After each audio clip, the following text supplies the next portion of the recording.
아시겠죠? 김병진 소장님 모시겠습니다.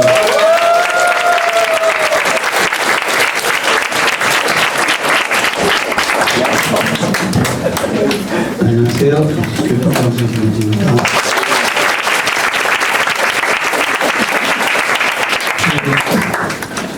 분위기가 좋은 거 보니까 시험이 쉬웠나 보네요.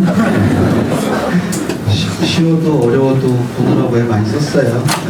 네. 오전에 좀 행복했다가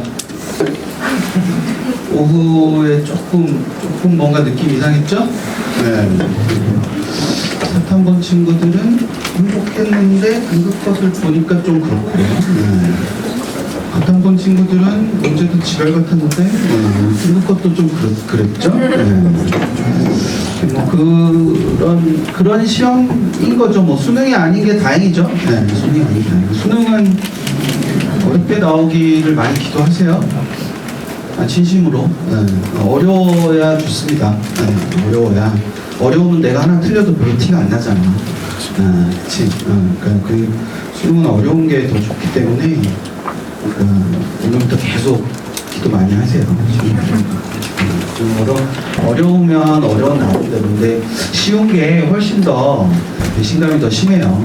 쉬우면 측정이 잘 안 되니까 그런 부분이 좀 있어서 성적부터 잠깐 얘기할 건데 지금 뭐 이게 하는 게 의미가 있나? 역대 최근 4번의 시험 중에 최고점이 제일 낮아요. 최고점이 여러분들이 뭐 어떻게 생각하는지 모르겠지만 내가 그 조기반 때 한번 왔었어요. 조기반 때 한번 와서 일부 이제 얼굴 한번 본 친구들도 있고 한데 지금 엄매 기준으로 잠깐 보면 137, 143, 147, 133 저렇게 나오는 거죠. 통상적으로는 이제 보통은 135에서 138 정도가 적정 난이도예요. 항상 모든 국어 수학은 135에서 138이 적정 난이도입니다. 그러니까 이런 정도가 적정 난이도고 요거는 그걸 넘잖아요. 그렇죠? 그러면 이제 조금 어려웠다 이렇게 얘기하는 거고 이건 많이 어려웠다. 그리고 2년 전에 150이 넘었었죠? 그때는 미쳤다. 뭐 그렇게 얘기하는 거예요. 그런 상황이라서 전반적으로는 조금 쉬웠는데 좀 특이한 상황은 화작과 엄매가 붙어 있죠. 저 부분이 좀 특이해요. 그러니까 여기는 5점 차이가 나고 여기는 6점 차이 나는데 여기도 5점 차이 나는데 여기는 1점밖에 차이가 안 나잖아요. 저 어차피 이제 예측이기 때문에 저는 틀릴 수도 있어요. 근데 틀려도 뭐 굉장히 많이 틀리진 않기 때문에 많이 차이 나도 뭐 2점 차이 나거나 아니면 3점 차이 뭐 이 정도인데 여기 5점, 6점, 5점에 비하면 좀 적은 거잖아요. 그러니까 한 문제밖에 차이가 안 나는 거잖아요. 그래서 두 가지 측면, 그러니까 세 가지 측면이 있어요. 여러분들이 실제로 활용해야 되는 측면은 이제 하나 정도인데 그냥 점수를 분석하는 의미에서 그냥 생각하면 세 가지 측면이 있을 수 있습니다. 첫 번째는 왜 이렇게 낮냐, 점수가 왜 이렇게 낮은가. 저렇게 낮은 이유는 딴 건 없고 그냥 웬만하면 끝까지 다 봤어. 국어를 웬만하면 그러니까 뭐 우리 시험을 보다 보면 왜 이렇게 뭐 2지문 날리는 애 있고 1지문 날리는 애 있고 뭐 3지문 날리는 애 있고 이렇게 있잖아요. 근데 웬만하면 끝까지 다 봤어 시험을. 그러니까 이제 점수가 기본적으로 좀 높게 형성이 되는 거죠. 그 원점수 기준으로 좀 높게 형성이 되다 보니까 요거는 평균에 반비례해요. 여러분들 알지 모르겠는데 이 점수는 평균에 반비례하는 겁니다. 그러니까 얘랑 비교하면 얘가 평균이 제일 낮은 거죠. 얘가 평균이 제일 높은 거고 작년 기준으로. 근데 올해는 평균이 더 높은 거예요. 저렇게 점수가 나왔다는 건. 그러니까 그 평균을 움직이는 애들이 웬만하면 끝까지 다 이렇게 본 거지 시험을. 국어는 그래서 끝까지 보냐 안 보냐에 따라 좀 다르거든요. 그래서 그런 부분이 있어요. 근데 끝까지 볼 수 있는 조건과 볼 수 없는 조건이 뭐예요? 여러분들 생각하기에 올해 참 이렇게 6평이 그 쉬웠던 것 치고는 되게 진지하네요. 그렇게 내가 그 원래 그 6평 같은 거 보고 나면은 학원들에서 와서 설명회, 그러니까 간담회, 그러니까 저희끼리는 간담회라 그러는데 이런 거를. 그래서 그 이제 운영진들 사이에서는 간담회라 그럴 때 와서 간담회하라고 이렇게 여기저기서 얘기를 하긴 하거든요. 근데 말이 좋아서 간담회지 그냥 이렇게 6평 보느라 고생했으니까 바깥 사람 좀 보라고 그냥 그런 거지 뭐. 그러고 이제 왜 똑같은 얘기를 엄마가 했을 때랑 아빠가 했을 때가 좀 받아들이는 게 다르잖아요. 엄마 똑같은 얘기를 엄마가 하면 잔소리인데 아빠가 하면 좀 진짜인가? 뭐 이런 생각이 들잖아요. 그런 거랑 비슷한 거예요, 그냥. 결국에는 저 교무실에 앉아있는 사람들 하는 얘기랑 똑같은 얘기 할 거야, 내가. 똑같은 얘기 할 건데, 똑같은 얘기도 맨날 보는 사람이 하면, 이거 맨날 하는 얘기인가? 뭐 이런 생각이 드는데, 어쩌다 한번 보는 사람이 와가지고 똑같은 얘기 하면은, 저건가 봐. 뭐 이런 생각을 하게 되잖아요. 그래서 하는 건데, 그런 거 치고는 되게 진지하고 비장하네요. 지금 아직 힘쓸 때가 아니라서 그 힘은 지금 쓰는 게 아니에요. 지금은 그냥 설렁설렁 공부하는 거야. 지금은 설렁설렁 공부하고 대신에 이제 그 자리에 좀 오래 앉아 있는 것만 좀 연습하면 돼 지금. 그리고 이제 한 달 정도 지나고 나면은 이제 고3들이 다 이제 공부를 관둘 거야. 다 알지 무슨 얘기인지. 그래서 공부를 관둘 거고 여러분들이 했던 것처럼 다 해줄 거야. 걱정하지 말고. 공부는 그때 하는 거야. 그때 힘은 그때 쓰는 거야. 그러면 이제 그들하고의 격차가 벌어지게 되잖아, 그렇지? 근데 9월까지는 그래도 애들이 공부는 안 해도 긴장은 하거든. 9월까지는, 9월 목표까지는. 9월 목표까지 긴장하는 거 그냥 옆에서 귀엽다고 봐주고, 좀 딱 끝나고 나서 수시원 수업 끝나고 나면 애들이 다 대학생이 되잖아, 그렇지? 가가지고 과잠이 칙칙하다느니 뭐 이런 거 하잖아요. 학교가 안 예쁘다느니. 안 예쁘면 가서 예쁘게 만들면 되지. 그리고 그렇게 할 때 공부를 해야 되는데 지금 이렇게 막 너무 막 이렇게 열심히 하면 그때 지치거든요, 같이. 그러니까 걔들은 철없어서 그런 거고 여러분은 지쳐서 공부를 못하면 똑같잖아. 공부를 못하는 거, 그렇지? 그러니까 지금은 약간 이렇게 힘을 줘야 될 때랑 힘을 안 줘도 될 때를 잘 나눠서 있어야 돼요. 나중에 9월 목표 끝나고 나면 계속 힘을 주고 있어야 돼요. 9월 목표 끝나고 나면 계속 힘을 주고 있어야 되기 때문에 지금부터 계속 힘을 주고 있으면 나중에 뒤에 가서 처져요. 그러니까 지금은 이렇게 완급 조절을 좀 하고 있어야 돼요. 이렇게 막 이렇게 이런 분위기로 눈에 생활을 하면 내가 장담컨대 8월이 지나면 눈에 다 쓰러질 거야. 그러니까 그렇게 그러니까 졸업생이라는 거는 재학생하고 가장 큰 차이가 한 번 해봤다는 거잖아요. 한 번 해봤다는 거니까 조금 더 여유도 있어야 되고 조금 더 이렇게 힘을 조절할 줄도 알아야 돼요. 재학생 애들은 조절 못하니까. 내가 학교 설명회 가서 너네 못한다고 다 얘기할 거야. 걱정하지 마. 애들 다 안심시키고 할 거니까. 올해 졸업생들이 역대로 못한다 막 이런 얘기 해가지고 그냥 가만히 있어도 대학 간다고 다 얘기할 거니까. 그냥 할 일 열심히 하면 돼. 다 찬물도 위아래가 있고 다 그런 거니까. 그냥 먼저 가야지. 그러니까 첫 번째는 그래서 조금 쉬웠던 게 두 번째는 얘네들이 좁다는 건데 좁은 이유는 좀 전에 이게 원전 평균은 반비례한다고 했잖아요, 그렇죠? 그러면 저게 높다는 얘기는 원전 평균이 뭐 하다는 얘기야? 낮다는 얘기예요. 원전 평균이 낮아. 원전 평균이 낮다는 얘기는 시험이 그만큼 뭐 했다는 뜻이야? 어려웠다는 뜻이야. 원전 평균이 낮다는 건 시험이 어려웠다는 뜻이지. 근데 그 시험이 어려웠다는 거를 우리는 어떻게 해석해야 되냐면 여러분들이 이걸 해석을 되게 잘해야 되는데 왜냐하면 탐구에서도 이게 되게 중요한 역할을 하거든요. 그러니까 이런 거예요. 시험이 어려울 때 만점의 가치와 시험이 쉬울 때 만점의 가치가 같으면 안 되겠죠. 그 합리적이지 않나? 여러분이 어려운 과목에 만점을 받았어.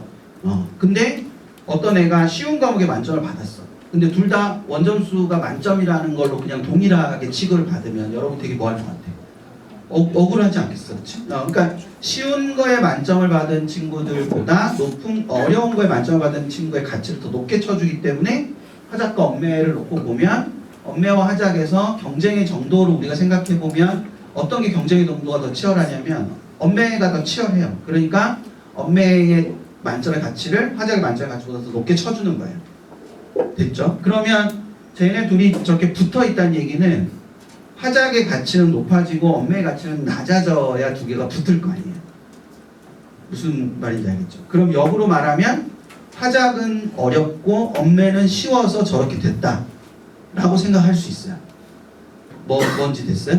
하작 본 친구들은 이제 예를 들어서 보통 친구들이 이렇게 1번부터 안 풀잖아요. 1번부터 풀기는 푸는구나. 첫 질문 풀고 바로 뒤로 넘어가가지고 푸는구나.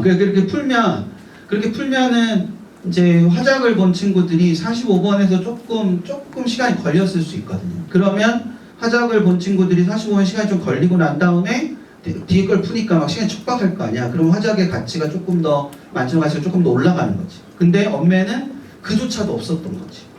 그러니까 쭉 가니까 이거 뭐 그냥 다 맞아야 되는 거 아니야? 뭐 이런 분위기가 되는 거지. 그러니까 이제 얘네들 같이 이렇게 붙어 있는 거야. 뭔지 됐죠? 여기까지가 이제 두 번째고 마지막은 9편까지 봐야 알긴 하겠는데 내가 의심하고 있는 건데 이건 확신은 별로 없어요. 근데 의심은 굉장히 합리적인 의심이라는 생각이 들긴 하는데 여러분들도 그랬을 거고 그러니까 여러분들하고 여러분 다음 바로 밑에 후배들하고가 이 두 집단이 굉장히 이제 이때까지 존재하지 않던 굉장히 특이한 집단이긴 해요. 특이한 집단이긴 한데 학습에 있어서 가성비를 너무 따져. 그러니까 학습에 있어서 가성비를 너무 따지는 거 하나랑 여러분은 지금은 좀 다를 수 있는데 그 고3 애들이 오로지 머릿속에 등급밖에 없어. 그러니까 이게 그러니까 내가 우스갯소리를 뭐라냐면 모든 과목의 절대평가가 돼가지고 그러니까 오로지 등급만 머릿속에 있는 거야. 그리고 가성비가 되게 중요한 거야. 근데 그 가성비가 점수의 가성비가 아니고 등급의 가성비인 거야. 그러니까 왜 2등급이다. 그럼 2등급 안에 점수가 하나 있어요? 여러 개가 있어요? 여러 개가 있잖아. 근데 그거를 맨 꼭대기 2등급 점수를 받을 필요도 없고 그냥 하나나 두 개를 틀려도 계속 뭐가 나오기만 하면 돼. 2등급이 나오기만 하면 돼. 그러면 힘들게 공부를 하는 게 아니라 가성비를 쫓아서 가게 돼. 뭔 얘기인지 이해됐어요? 그게 지금의 화작과 확통과 사탐 선택이야. 그 결과 뭔 말인지 알아요? 그러니까 화작과 확통과 사탐을 선택하는 이유가 거기에 있다. 그러니까 요만큼 노력을 해서 요만큼의 결과를 나타내는 거가 있었어. 근데 요만큼만 노력해도 요만큼의 결과를 내면 당연히 요만큼만 노력을 하는 쪽을 선택할 거 아니야. 그게 가성비잖아. 그치? 근데 이게 표준 점수 기준이라면 요만큼의 결과를 못 내. 근데 등급이니까 요만큼만 해도 그 등급을 뭐 할 수 있는 거야? 낼 수 있는 거야. 그러니까 애들이 그 최저의 등급하고 가성비에 미쳐 있다 보니까 전부 다 화작가고 전부 다 학통 나는 거야. 내가 무슨 얘기 하는지 알겠어요? 근데 정시로 갈 때는 여기서 한 문제를 더 맞히냐 덜 맞히냐가 되게 중요한 거잖아. 그러니까 화작과 엄매를 기준으로 생각해보면 동일 원점수 기준으로 당연히 엄매의 표준 점수가 높잖아. 그러면 당연히 여기 위에 애들까지는 원점 표준 점수가 유리한 게 엄매니까 다들 뭘 선택을 했단 말이야. 엄매를 선택을 했단 말이야. 왜? 걔들은 가성비고 뭐고 안에 표준 점수가 굉장히 뭐 했으니까? 충분했으니까. 근데 지금 애들은 안 그런 거지. 그러다 보니까 원래는 엄매가 경쟁이 치열하고 하작이 경쟁이 덜 치열했는데 원래 엄매에 있어야 되는 애들이 어디로 가서 물을 흐리는 거야. 하자에 가서 물을 흐리잖아. 거기는 원래 경이 치열한 데가 아닌데 괜히 뭐하게 만드는 거야. 치열하게 만드는 거야. 그럼 화작의 만점의 가치가 뭐해져? 올라가게 되겠지. 그러면 화작과 엄매가 뭐 하는 상황이 생겨? 붙는 상황이 생기는 거야. 그래서 확통도 이 모양으로 붙어. 뭔 얘기인지 알겠어요? 확통도 이 모양으로 붙는 거야. 근데 이 확통이 붙는 건 약간의 변수가 있는 게 여러분은 아닌데 재학생 애들이 확통 선택이 늦었어. 그래서 무슨 문제가 생겼냐면은 확통을 하든 미적을 하든 수원수투는 하잖아. 그러니까 수원수투는 갑자기 확통 집단의 수원수투의 평균이 높아. 애들이 가갖고. 그러면 이제 조정원 점수 만들 때 원래 그 선택 집단의 공통점 편점수가 활용되거든. 그걸 더 하거든. 그러니까 이게 높을수록 좋아. 그럼 원래 미적에 있어야 되는 애들이 수원수투는 열심히 하고 있는 상태에서 확통을 갔으니까 수원수투 점수는 잘 나와. 뭔 말인지 알았어요? 그러니까 이게 갑자기 이제 만약에 계속 계산하고 있던 누군가가 있었으면 굉장히 놀라운 상황이 벌어진 거지. 확통이 왜 이렇게 공통이 높아? 막 이런 생각이 드는 거야. 근데 얘네가 늦게 가다 보니까 확통 공부가 안 돼 있네? 그래서 확통을 못 봐. 그럼 확통 만점의 가치가 되게 뭐해져? 높아지잖아, 그치? 뭔 흐름인지 알죠, 지금? 그러니까 확통 만점의 가치가 높아져 버리니까 확통을 선택하고 만점을 받은 애가 조정원 점수 만들 때 굉장히 뭐하게 되는 거지? 앞쪽에 서게 되는 거야. 그래서 쟤네 둘 사이가 뭐해 있는 거야? 붙어 있는 거야. 이미 전년도 수능부터 전조가 보였지. 전년도 수능도 이전밖에 차이 안 나. 근데 만약에 걔네가 확통을 해서 9월달까지 가면 확통의 완성도가 올라가게 되면, 그치? 그렇게 되면 확통의 만점의 가치가 그렇게 높아지지 않을 수도 있다. 그러면 쟤네들 사이가 다시 뭐해질 수도 있는 거야. 벌어질 수도 있는 거야. 그건 봐야 되는 거야. 저기서 평가원이 아무것도 안 해야 되는데 괜히 또 야, 확통이 뭘 하나 봐. 뭐 이래가지고 뭘 하나 이렇게 뭐 한 문제를 어떻게 하면, 그쵸? 네, 한 문제를 어떻게 하면 작년 영어처럼, 그렇지? 작년 영어처럼 애들이 너무 안 하는 것 같은데? 뭐 이러면서 그래도 여기까지는 올 수 있지 않을까? 뭐 이러면서 자기들 마음대로 상상해가지고 그렇게 되면 문제가 좀 되게 심각할 수 있는 거야. 그러니까 여기 대부분이 재수생이라고 가정을 하면 너네가 잘못했어. 그러니까 이제 뭐냐면 평가원이 생각하기에 9월 이후에 요만큼 공부를 하겠지라고 생각을 했는데 그만큼도 안 한 거지. 그러니까 우리가 그런 거잖아. 우리를 뭘로 보냐. 우리가 이 정도의 문제에 그 정도의 등급별 비율을 줄 것 같으냐. 학생들을 위해서 내가 큰 희생을 한 거지. 그러니까 그런 상태라서 지금은 좀 생각을 수학은 조금 그런 부분이 있는데 지금 올해 최대 변수는 응시 인원이거든요. 그러니까 응시 집단이에요. 그게 이제 사탐, 과탐의 응시 집단을 말하는 게 아니라 좀 전에 내가 말한 집단 있잖아. 가성비와 등급에 미쳐 있는 집단. 그 집단이 결과적으로 이런 현상을 만들어내는. 그러니까 애들이 다 등급 경계에 몰려 있는 거야. 뭔 말인지 알았어요? 그러니까 왜냐면 애들이 왜 공부를 하다 보면 영어 생각해봐. 영어 생각하면 100점을 맞아야 할 때 90점만 맞으면 돼. 그치? 그러니까 니네도 가성비를 따진다니까? 그러니까 100점을 위해 공부 안 하잖아. 그치? 근데 모든 과목을 애들이 그렇게 공부한다니까? 그러니까 등급컷이 44에서 주로 등급컷이 형성된다. 그럼 딱 44까지만 공부를 하는 거야. 그 위로는 공부를 안 해. 44는 막 뭉태기로 있어. 근데 47도 별로 없고 50도 별로 없는 거야. 어떤 상황인지 알겠죠? 탐구에서 그런 상황인 거예요. 근데 만약 그 상황에서 한 1%만 결실을 더하면 뭔 흐름인지 알겠니? 그러면 이게 등급이 탁 밑으로 뭐 할 수도 있어. 내려올 수도 있잖아. 그치? 그러니까 이게 응시 집단이 굉장히 올해는 큰 변수예요. 근데 우리는 이거에 대해서 뭐 어떻게 할 수 있는 게 있어 없어? 없잖아. 너네 여기 갇혀있는데 막 나가가지고 수능 원서 접수하는데 가가지고 막 너는 이 과목을 해야 된다. 뭐 이런 얘기를 할 수 없잖아. 어? 그런 거 못 할 거 아니야. 그런 거를 그런다고 걔들이 말을 들으려는 거 아니야. 그러니까 지금 각자가 가지고 있는 거에서 하나라도 더 맞기 위해서 뭔가를 하는 게 되게 중요해. 이걸 역으로 생각하면은 등급 경기에서 한 문제를 더 맞추고 두 문제를 더 맞추면 그거가 갖고 있는 효과가 굉장히 뭐해질 수 있어. 커질 수 있잖아. 그치? 그러니까 그런 부분을 생각을 좀 할 필요가 있고 탐구는 이렇게 됐어요. 우리께 틀리기를 바랍니다. 47은 너무하잖아. 그치? 근데 탐구도 뭔가 생각해야 되는 게 있어. 뭘 생각해야 되냐면은 얘네들 비교를 해보면 1컷이 같잖아요. 생원 지원 1컷이 같은데 최고점이 다르죠. 좀 전에 최고점은 뭐에 반비례한다 그랬어요. 평균에 반비례한다 그랬어요. 그렇죠? 그러면 지원은 73이고 생원은 70이야. 그치? 누가 더 공부를 못해? 야, 평균은 누가 움직여? 내가 조기반 와서는 꼭 얘기했지. 길게 설명해줬잖아.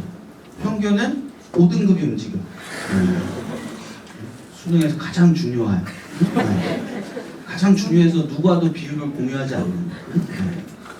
내가 그때도 얘기했잖아. 19등급이 같고 19등급 비율이 같잖아요.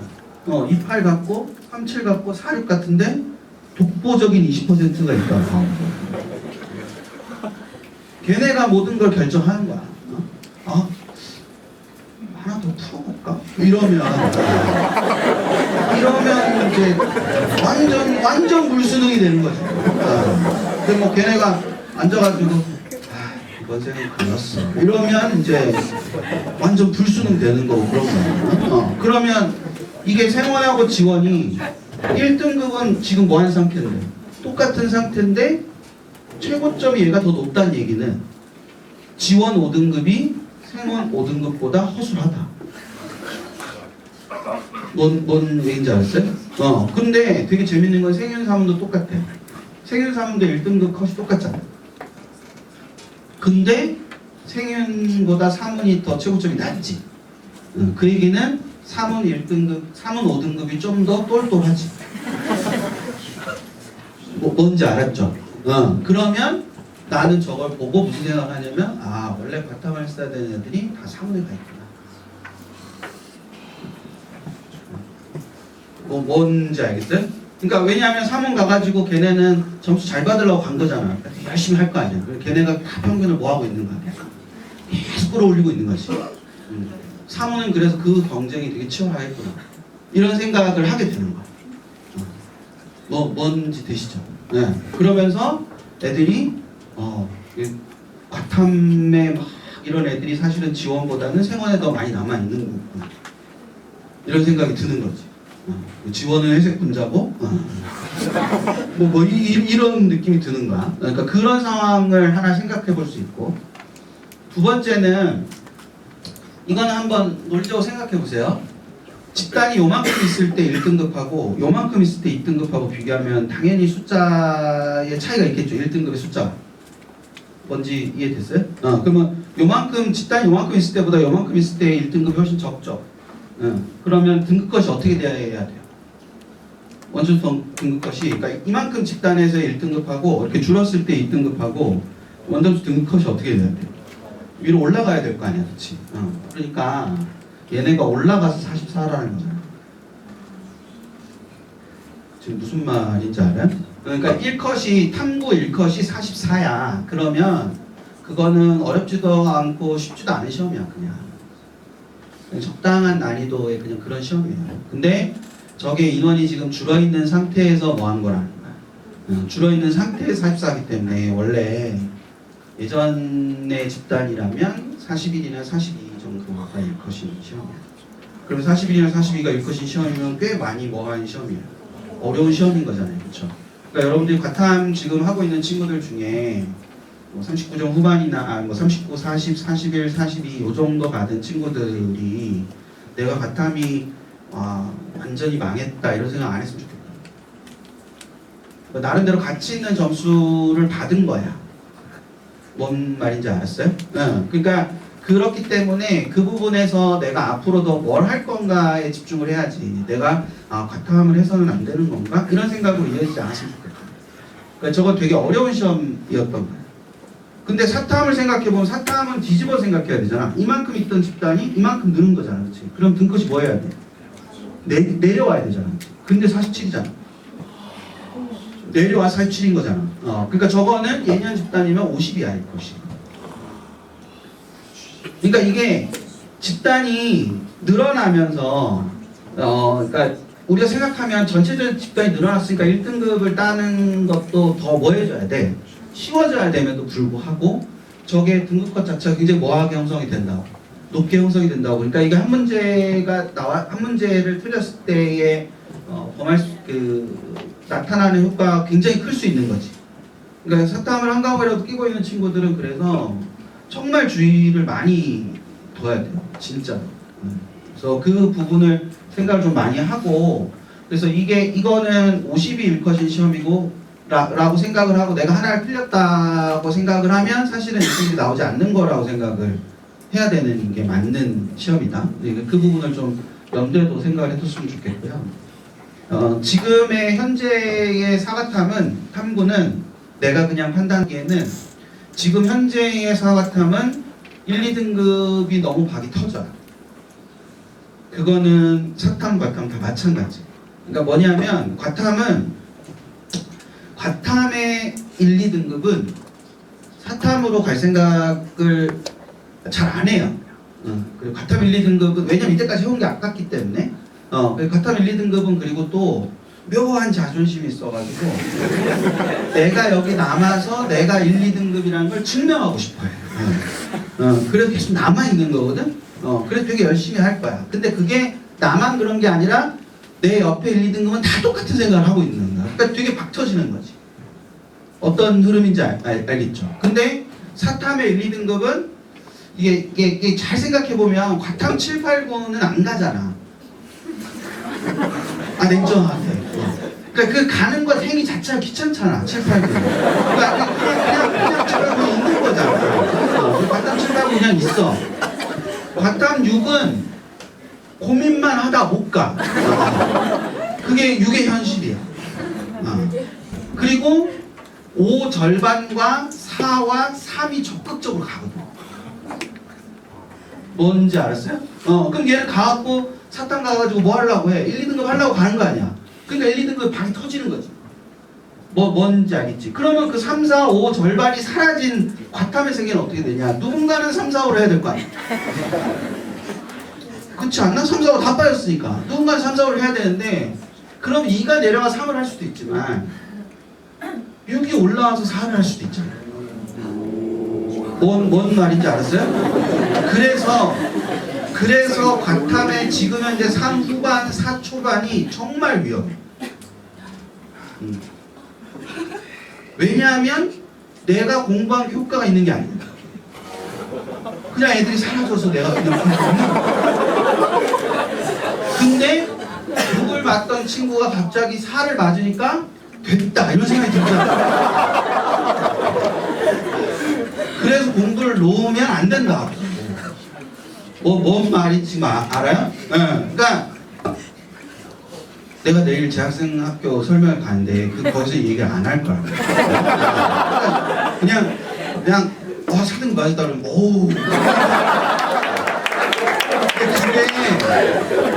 생각을 되게 잘해야 돼. 그러니까 3 후반이랑 4 초반에 친구들이 이제 하니까 되나봐. 거기까지 좋아. 하니까 되나봐. 드디어 난 역시 할 수 있는 놈이었어. 이러지 않으면 안 된다고. 아직은 가야 될 게 더 많단 말이야. 뭔지 알겠죠? 근데 얘네가 이렇게 갔어. 그래서 3, 4, 5가 절로 갔어. 그래갖고 사탐의 전체의 크기를 뭐 해놨어? 키워놨지. 그러면 1, 2등급이 벌어졌지만 커졌지만 얘네가 다 껴들어갖고 막 다 1, 2등급 받겠다고 난리치니까 1, 2등급 받기 되게 뭐해졌어? 어려워졌잖아. 근데 여기서 우리가 잘 생각해보면 3도 늘고 4도 늘었잖아. 뭔지 알지? 그래서 사탐도 똑같이 3 후반에서 4 초반 애들은 원래는 그 실력이 아닌데 인원이 늘어서 뭐 하는 상황인 거야. 그런 상황인 거야. 그러니까 지금 현재 사과탐은 1, 2는 박이 터지고 3, 4는 행복해. 1, 2보다 훨씬 행복해. 그게 자기가 갖고 있던 게 그만큼 더 좋아졌으니까. 그러니까 그리고 5부터는 생각이 없고. 그러니까 1, 2가 따닥따닥 그것이 붙어있고 3부터 4는 조금씩 벌어지고 5가 하면 어떻게 된단 말이야. 툭 떨어지게 된다. 그런 상황인 거예요 지금. 그러니까 그런 상황인 거라서 역으로 생각하면 여러분들 중에도 분명히 최저가 굉장히 중요한 친구들이 있을 거 아니에요. 그렇죠? 최저가 굉장히 중요한 친구들의 입장에서는 1, 2가 박 터지는 상황에서 3등급과 4등급은 조금씩 모아가는 상황인 거니까. 처져가는 상황인 거니까 실제 수능에 가서도 그게 처질 가능성이 굉장히 높단 말이야. 그러니까 그 부분에서 그 등급 경계를 넘어가기 위해서 안정적으로 등급 경계에 있는 게 아니라 조금 더 안정적으로 위로 올라가기 위해서 공부를 하는 게 되게 중요한 부분이 있다라는 거. 그걸 생각을 많이 하고 있어야 되고요.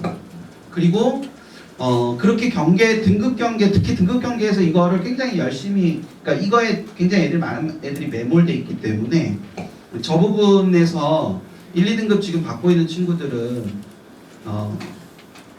공부는 당연히 열심히 할 테니까 한 일주일에 한 번 정도는 정기적으로 내가 너무 어이없이 틀리는 것도 있잖아요. 그러니까 이게 내가 분명히 아는 건데 시험 보면 틀리는 그런 거 있잖아요. 그거를 일주일에 한 번씩이라도, 그러니까 일주일 공부를 쭉 하다가 야 이건 진짜 내가 어이없이 틀린 것 같아, 또는 야 이걸 틀린다는 건 말이 안 돼, 그런 거를 잘 찢어서 모아라. 그러니까 1, 2등급은 그거 하나 때문에 되게 타격이 클 수 있거든, 지금의 상황에서는. 그러니까 그거를 나중에 뒤에 가서 고르려고 하면 안 되고 지금 공부하는 과정에서 야 이거를 내가 틀렸는데 이거는 진짜로 말도 안 되는 거를 내가 틀린 것 같아, 이런 거를 계속 어딘가에다 계속 정리를 해두라. 그래서 한 달을 모으면 다시 보면서 앞으로 절대 틀리지 않을 거랑 또 한 번 더 봐야 될 거 있잖아. 그런 게 분명히 있잖아, 그렇지? 그러니까 그걸 또 따로 이렇게 분리를 해놓는 거야. 지금 뭐 얘기하는지 알지? 그러니까 그거를 탐구는 그게 되게 중요해. 그러니까 이게 잘 봐. 너네가 동의할지 안 할지 모르겠지만 전국의 고3들 중에서 아직은 고3들이 많아, 너네보다. 그건 알지? 고3들이 너네보다 많고 걔들이 열심히 너네의 길을 갈 거야. 근데 이게 전국의 고3 중에서 수능 공부하는 애가 60% 정도 되거든. 아닌 것 같아? 작년에 잘 떠올려봐. 수능 공부를 하는 애가 60% 정도 되고 그 60% 정도 중에 최소 80% 이상은 최저 때문에 수능 공부를 해. 많이 양보해서 80%야. 보통 90% 이상은 그렇지.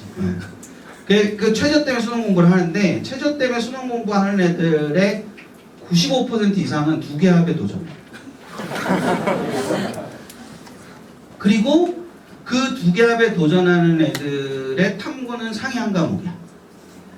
그치? 그리고 95% 이상의 그 두 개 합에 도전하는 애들은 거의 100% 확률로 영탐으로 맞춘다고 생각하고 있어. 그리고 영어 공부는 아무도 안 해. 자, 그 얘기를 잘 해석해보면 5월부터 11월까지 모든 고3이, 거의 모든 고3이잖아? 60% 정도만 수능 공부를 하는데 그 중에서 최소 80% 이상은 최저 때문에 공부를 하는데 그 중에 95% 이상은 두 개 합에 도전하고, 근데 그 두 개 합에 도전하는 애들 100%로 영탐 중심으로 공부를 하는데 영어는 아무도 공부 안 한다. 그러면 수능 공부를 하는 거의 대부분의 고3은 5월부터 11월까지 탐구 한 과목만 공부해. 그러고 수능을 봐. 그럼 탐구 한 과목의 완성도가 어떻겠어? 아무리 공부를 안 해도 6달을 탐구 하나만 하는 거야. 그럼 그 한 과목의 완성도가 굉장히 뭐해지겠어? 높아지겠지. 그래서 웬만큼 내도 애들이 다 맞아. 평가원은 무슨 죄니? 그게 탐구로 최저를 맞춘다는 거의 허상이야. 뭔지 알았어요 지금? 그러니까 탐구가 그 한 문제가 가지고 있는 게 그만큼 그렇게 중요한 역할을 하는 게 그런 부분들이 있어서 생각을 좀 많이 하고 있어야 돼요. 됐죠? 영어는 저 모양입니다. 솔직히 이제 잘 모르겠어요. 평가원이 뭘 잘못하고 있는 건지 애들이 공부를 안 하는 건지 잘 모르겠어요. 근데 나는 이번 6평은 애들이 공부를 안 하는 거라고 봐요. 이미 겨울에 한 번 난리 쳤잖아 다. 올해 영어는 무조건 쉽다. 또 3%를 만들겠냐 뭐 이러면서 너무 공부 안 해서. 그러니까 이게 왜 그러냐면은, 왜 그런 판단을 내가 하냐면, 작년 수능이 문제였던 건 4등급이 터진 게 문제야. 그러니까 무슨 얘기냐면은, 수능 영어 절대평가에서 뭐가 깨지지 않고 계속 있었냐면 1, 2등급을 합쳐서 20% 초반이라는 거는 항상 변하지 않았어. 그러니까 예를 들어서 1, 2등급을 합쳐서 21%다. 근데 수능 영어가 어려웠어. 그래서 1등급이 6%가 나왔어. 그러면 2등급이 15%가 나오는 거야. 근데 수능 영어가 되게 쉬웠고 1등급이 8%가 나왔어. 그러면 2등급은 13%를 주는 거야. 그러니까 그게 항상 유지되어 왔다고. 근데 얘네 합쳐서 20%가 안 되잖아. 뭔지 알았죠? 그러면 사실은 이건 없고 여기부터 시작인 거야, 영어가. 그럼 1, 2, 3등급이잖아.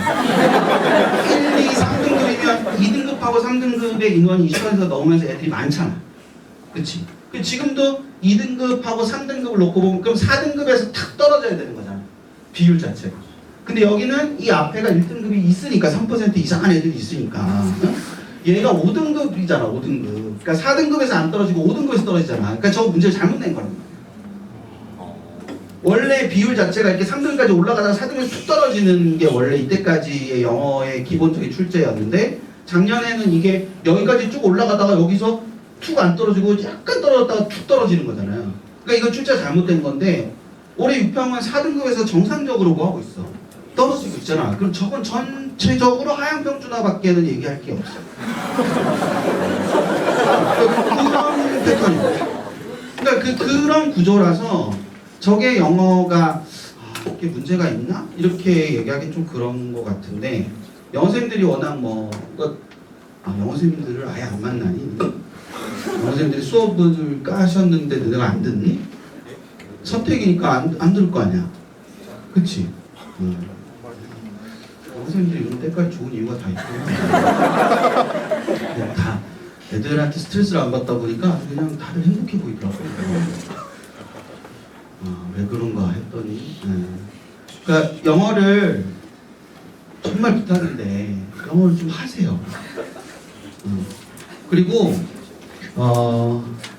1컷은 93, 2컷은 85 까지만 하면 되지? 3컷은 몰라보구나. 야, 3컷은 알지 마. 됐어? 85 밑으로는 점수 없어. 너 어디 가서 얘기 좀 하지 마. 85 밑으로. 그러니까 1등급은 지금 93점을 받아야 돼, 모의고사 때. 93점을 받아야 1등급이야. 그러니까 내가 모의고사를 봤는데 91.1등급이잖아. 그럼 영어 공부를 더 해야 돼. 그래 93 이상은 무조건 받아야 돼. 2등급은 85 이상은 무조건 받아야 내가 2등급을 받을 수 있어. 여러분 각자의 지금 처해 있는 상황에 따라서 1등급 받아야 되는 친구도 있고 2등급 받아야 되는 친구도 있잖아. 그치? 재학생 아니니까 2등급까지만 받으라고.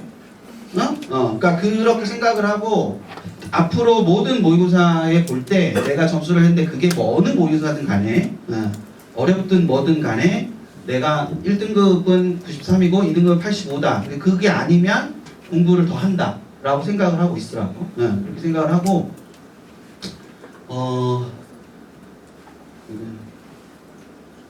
시험 보고 나면 이렇게 생각할 수도 있고, 이렇게 생각할 수도 있잖아. 그치? 이렇게 생각하면은 안심하지. 됐다. 뭔 생각이 들었다. 어렵다고 생각이 들었으면 딴 애 다 쉬웠다는데 나만 어렵다고 생각이 들었으면 지금 앉아서 공부는 하고 있지만 그런 생각이 들겠지. 수능은 나랑 안 맞는 것 같아.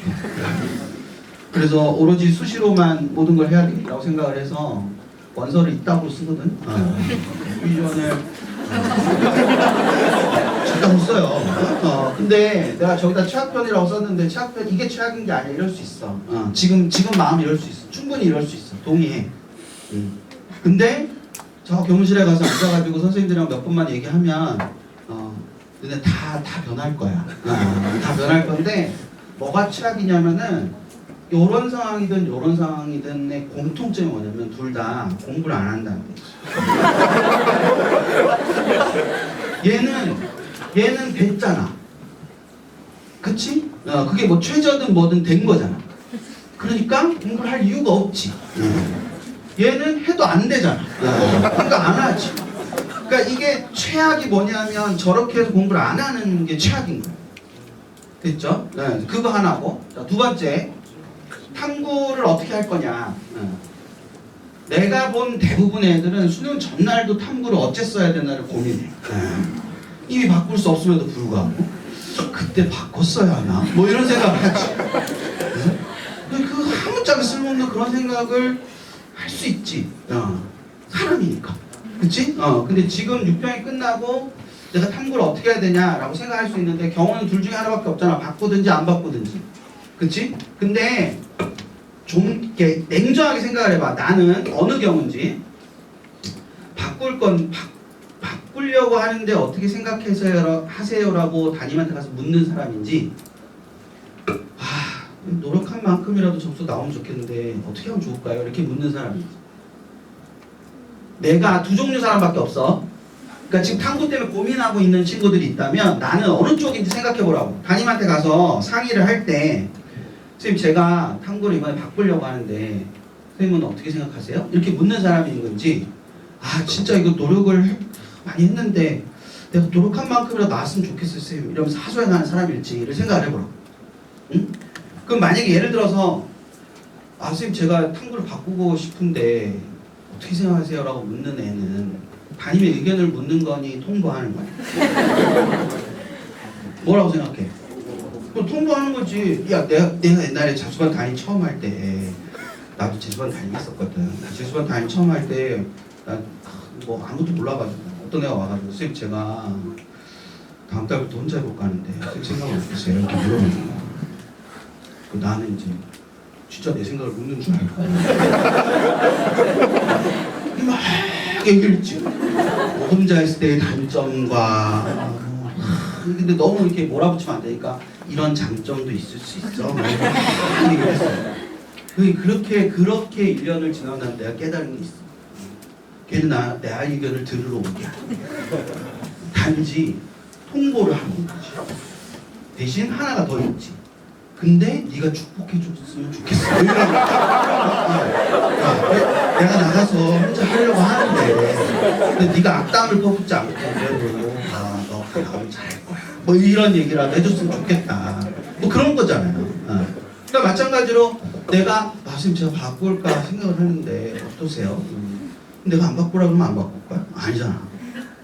그치? 이미 그거는 근데 그런 친구들이 내가 바꾸고 싶어 하는지 안 바꾸고 싶어 하는지를 고민하느라고 시간을 보내느라 공부를 못 한다. 뭔 얘기인지 알았어요? 그리고 내가 노력한 것만큼 결과 안 나와서 너무 속상하다. 그 얘기는 무슨 뜻이냐면은 내가 이걸로 끝장 보고 싶다는 거. 그 말을 한다는 거. 그러니까 노력을 한 만큼이라도 점수가 나오면 난 계속 여기 남아있을 거야 라는 마음을 갖고 있는 거야. 거기 붙잡고 앉아가지고 저거 하는 게 좋은가? 저거 하는 게 이런 고민하면 안 된다고. 그럼 결국 공부를 또 못하는 거잖아. 그래서 둘 중에 하나를 자기가 어떤 사람인지를 판단하라고. 그래서 만약에 바꿀 거라 내가 이쪽에 있는 사람이라면 바꿔야 한다면 반드시 기출문제를 최소 2회 이상을 풀어봐야 돼. 바꿀 과목을. 당연히 점수도 안 나오겠지. 근데 너네 잘 알잖아. 딱 문제 풀어보면 이 공부를 내가 할 수 있는 점수. 그렇지 않아? 문제 딱 풀면 나는 아니다 이거. 할 수 있잖아. 뭐 사문 같은 거 대표적이잖아. 이런 말장난을? 뭐 이런 생각이 들잖아. 그러니까 그런 것처럼 이거를 딱 기출문제를 2회 이상을 풀어서 내가 이걸 앞으로 공부를 할 수 있는지 없는지를 따지는 게 되게 중요해. 두 번째는 너네가 되게 놓치는 것 중에 하나가 탐구를 바꾸는 이유가 탐구에 있으면 안 돼. 탐구를 바꾸는 이유가 다른 과목에 있어요. 내가 대학을 가려다 보니까 수학도 필요한데 탐구에 이만큼의 시간을 투자하고 있다가는 수학을 점수로 올릴 가능성이 없단 말이야. 뭔 얘기인지 알았어요? 그러니까 이 탐구를 시간을 줄여서 뭐에다 써야 돼?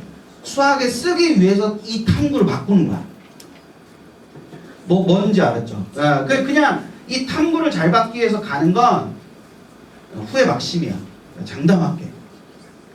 그러니까 반드시 뭐에 대한 계획이 있어야 되냐면 해당 과목과 다른 과목을 어떻게 활용할 건지에 대한 계획이 있어요. 그 계획이 있어서 옮겨가야 의미가 있지. 그걸 안 하면 아무 의미 없어요. 탐구 그 자체만으로 뭐하러 가. 그걸 생각을 잘 하고 있어야 돼요. 그리고 너네는 지금 다시 하는 거기 때문에 반드시 이걸 해야 되는데 너네가 지금 머릿속에 목표로 삼고 있는 대학이 있잖아. 그 대학이 탐구를 어떤 식으로 반영하는지를 꼭 확인을 해. 그러니까 지정을 해놨는지 그리고 정시까지 갔는데 그게 가산점이 있는 건지 가산점 규모는 어느 정도 되는 건지를 확인을 하고 가야 후회가 없어. 너네 어떻게 생각할지 모르겠는데 그러니까 입시를 하는 거는 마지막에 원서를 쓰는 행위로 비결되잖아요. 그렇죠? 좋은 원서가 여러분도 어떻게 생각하고 있는지 모르겠지만 좋은 원서는 후회가 적은 원서가 좋은 원서예요. 붙는 원서가 좋은 원서가 아니에요. 후회가 적은 원서가 좋은 원서고 그걸 바꿔 말하면 앞으로 여러분이 하는 모든 선택은 후회가 적은 선택을 하는 게 좋은 선택이에요. 그러니까 탐구를 어떤 과목으로 바꾸는 선택을 하는 것도 후회가 적어야 된다. 그러니까 그 과목을 선택한 거는 여러분들한테 후회를 불러일으키지 않아요. 근데 그것이 만들어내는 결과가 어떤 후회를 만들어내는 건데 그 결과가 좋다 나쁘다로 후회하지 않아. 대부분의 사람은. 그러니까 근사하게 말하면 기회비용 때문에 후회하는 거잖아. 그치? 그러니까 그 측면을 생각해 봤을 때 이 부분을 꼭 생각하는 게 필요하고 그리고 만약에 남아있다 그러면 탐구는 전범위로 시험을 보지만 여러분이 전범위가 아니지. 그렇잖아. 탐구는 전범위로 시험을 보지만 여러분 각자는 다 전범위가 아니잖아. 범위가 다 다르잖아. 근데 그걸 동일한 점수로 비교하는 게 무슨 의미가 있어? 그렇지 않나? 그러니까 점수가 안 나온다고 생각되는 친구들은 점수 분석을 다시 해. 내가 이 전체 범위에서 요만큼 공부했어 지금. 그럼 점수가 나오는 게 이상하지. 이만큼 공부 안 했는데. 그러면 문제를 어떻게 뜯어봐야 되냐면 내가 공부한 데서 나온 문제를 다 발라내서 그거가 몇 점인지를 봐야 돼요. 내가 공부한 거에서 50점 만점에서 내가 공부한 게 17점짜리야. 근데 내가 15점 받았어. 할만한 거 아니야? 할만한 거잖아. 밑에 공부한 건 하나 빼고 다 맞췄는데. 그럼 내가 이제 공부 범위만 들면 점수가 뭐 할 거야? 오를 거 아니야. 근데 너는 그만두고 딴 과목 가잖아. 그럼 처음 다시 하잖아. 그러니까 도대체 공부를 어떤 생각으로 하고 있는지 모르겠어. 내가 공부한 데서 내가 얼만큼 맞췄는지를 봐야 내가 가능성이 있는지 없는지를 알지. 수학도 아무짝에 쓸모없는 점수인 게 6평이. 야 수학이 6평 수학은 선택 과목이 전범위야 전범위가 아니야? 전범위 아니잖아. 그러면 전범위 아닌 그러니까 전범위로 7문제를 내다가 전범위 아닌 걸로 7문제를 내면 수능에 안 나오는 문제를 내야 될 거 아니야. 그럼 그거 틀린 게 무슨 문제야? 그거 틀린 게. 그러니까 오히려 공통 점수에 더 민감하고 있어야 된단 말이야. 6평 같은 거는 공통은 범위가 뭐 하는 거니까 똑같은 거니까 그럼 그 점수가 내가 어떠냐를 생각해 봐야지. 선택 과목에서 뭐 내가 점수가 안 좋다고 선택 과목을 바꾸니 어쩌니 이러고 앉아있는 게 그게 너무 비합리적이지 않아?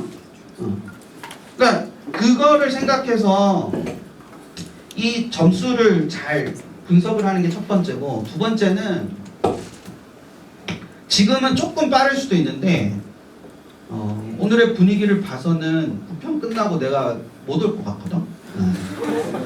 너네가 이제 그 반응이 별로 안 좋아가지고 그래서 야유를 하고 있네. 그럼 이제 너 어머 주고 뭐 이런 분위기네. 분명히 이제 끝나고 나면은 교무실에 있는 사람들이 막 물어볼 거란 말이야. 들었니? 어찌 또 원장이 와가지고 또 설문한다고 하고 할까. 또 원장은 또 나한테는 또 설문이 안 좋았다는 말을 못하고 바쁘시죠? 안 오셔도 돼요. 그럴 거 아니야. 자, 봐. 나중에 9편 끝나고 나서는 혹시 내가 못 얻어도 꼭 이렇게 해야 되고, 혹시 지금 이런 친구들이 있을 수 있잖아. 뭐 예를 들어서 어떤 과목에서 내가 2등급 이상이 무조건 필요한데 지금 계속 5등급에 머물고 있는데, 그 5등급에 머물고 있는 상황에서 나는 이 과목을 계속 하고 싶어, 이런 친구가 있을 수 있잖아. 그치? 그러면 그러니까 9평 이후에는 모든 친구들한테 다 해당하는 얘기야, 이 얘기는. 근데 6평 지금 시기에는 그 정도. 그러니까 내가 원하는 성적대와 나 사이에 2등급이나 2등급 이상이 벌어져 있다. 그럴 수 있잖아. 내가 1등급 필요한데 지금 3등급이어도 2등급 이상이 벌어져 있는 거잖아. 그러니까 그런 친구들은 어떤 걸 지금 좀 해보면 좋냐면, 맞힐 문제를 정해. 이거 하라 그러면 잘 못하니까 틀릴 문제를 정해. 틀릴 걸 정하는 거야. 이게 훨씬 쉽겠지. 맞힐 거 정하는 거야. 틀릴 걸 정해. 그 틀릴 걸 정해서 그거 다 제끼고 그럼 남은 거 있잖아. 틀릴 거 빼고 남은 거를 다 뭘 하는 거야. 그것만 계속 공부하는 거야. 틀릴 거 빼고. 뭔지 알았어요? 그러니까 이게 되게 왜 이 얘기를 하냐면, 저게 근사하게 표현하면 학습의 우선순위라는 거죠. 근사하게 표현하면. 그러니까 대부분의 친구들이 학습을 하는 데 있어서 우선순위가 없어요. 오로지 우선순위는 영어에만 있어. 영어가 뒷순위가 되는 거야. 항상 미뤄지는. A, B 중에 A 영어, A를 먼저 해야지. B 영어, B를 먼저 해야지. 그래서 항상 우순위는 확실한데 그 A 안에서 우선순위가 없는 거야. 그러니까 막 닥치는 대로 하는 거지. 그래서 누구보다도 열심히 하는데 점수는 계속 그거야. 그러니까 틀릴 걸 정하고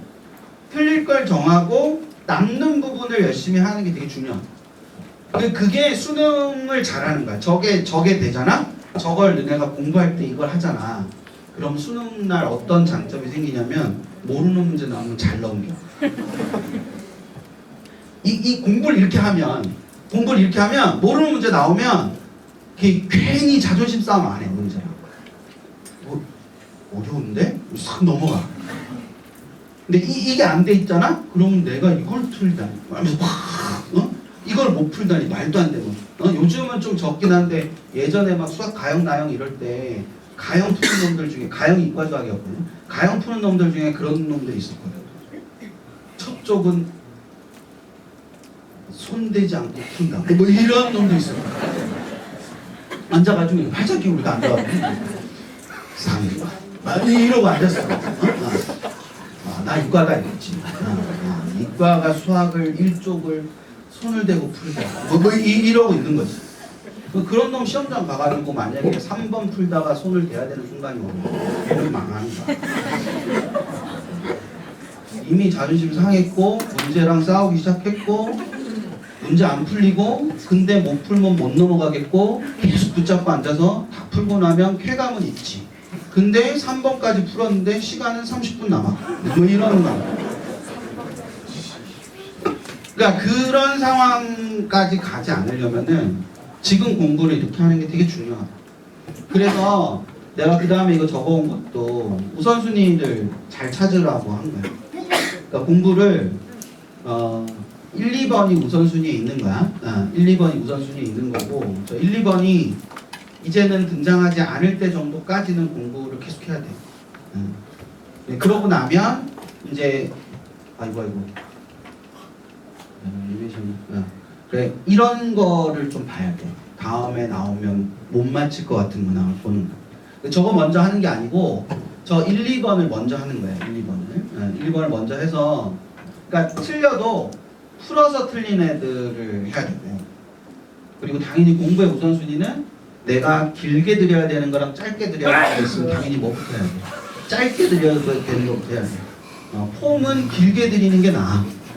응? 길게 드려야 풀 수 있는 문제를 공부하는 게 옆에서 보기에 폼은 난다고. 근데 이걸 풀어서 맞히나 내가 짧게 공부해도 되는 걸 맞히나 점수는 똑같잖아. 그치? 그러면 당연히 그거를 중심으로 해야 되잖아. 그러니까 그런 거. 야, 문학을 다 맞춰도 38점이고 독서를 다 맞춰도 38점이잖아. 근데 왜 독서만 하니? 되게 어이가 없잖아? 응? 문학을 다 맞춰도 38점이고 독서를 다 맞춰도 38점이면 일단 문학 먼저 하겠다. 문학 어차피 EBS 다 없거든. 두 개가 똑같이 38점이라는 것도 모르지? 그냥 독서를 잘해야 국어를 잘하는 거 같지? 그러니까 무슨 그거를 그렇게까지 할 이유가 뭐야? 문학 다 맞고 독서 20점 받아서 58점 받나? 양쪽 다 틀려가지고 50점 받나? 그 똑같은 건데 왜 그렇게 공부를 해? 공부를 그렇게 하는 걸 난 잘 모르겠는데. 나 19년 동안 국어 강사 했어요. 뭐 이게 뭐 할 일이야? 여러분 산 거만큼 국어였어요. 더 이상 내 수업을 들어주는 애들이 없어가지고 회사 잘릴 뻔했는데 너 입시하는 거 좋아하니까 입시나 해라. 그래서 이렇게 여기저기 떠돌면서 이러고 살고 있지. 나도 이렇게 국어 강사 계속 하고 싶었다고. 선생님들 중에 그런 선생님들 있잖아요. 뭐 이렇게 우리는 수업 듣는 우리는 별로 안 행복한데 자기만 행복한 그런 사람 있잖아요. 수업하면 자기 행복한데 듣는 우리는 좀 그런 사람이요. 난 수업하는 거가 되게 행복했고.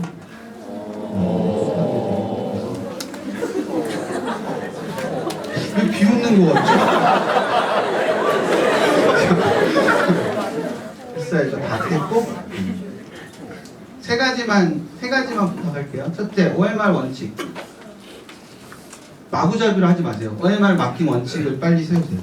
이제 시험 몇 번 안 남았어. OMR 마킹 원칙을 그러니까 좋은 방법은 없어요. 그러니까 원칙을 세워야 되는 게 세 가지가 있어. 첫째, OMR을 언제 마킹을 할 거냐. 각자 다 다르겠지, 그렇지? 응. 내가 본 애 중에서 제일 그래도 내가 좋아 보이고 좀 나도 수험생이면 저렇게 했으면 좋겠다라는 생각이 들었던 친구는 막히면 마킹을 하는 거야. 막히면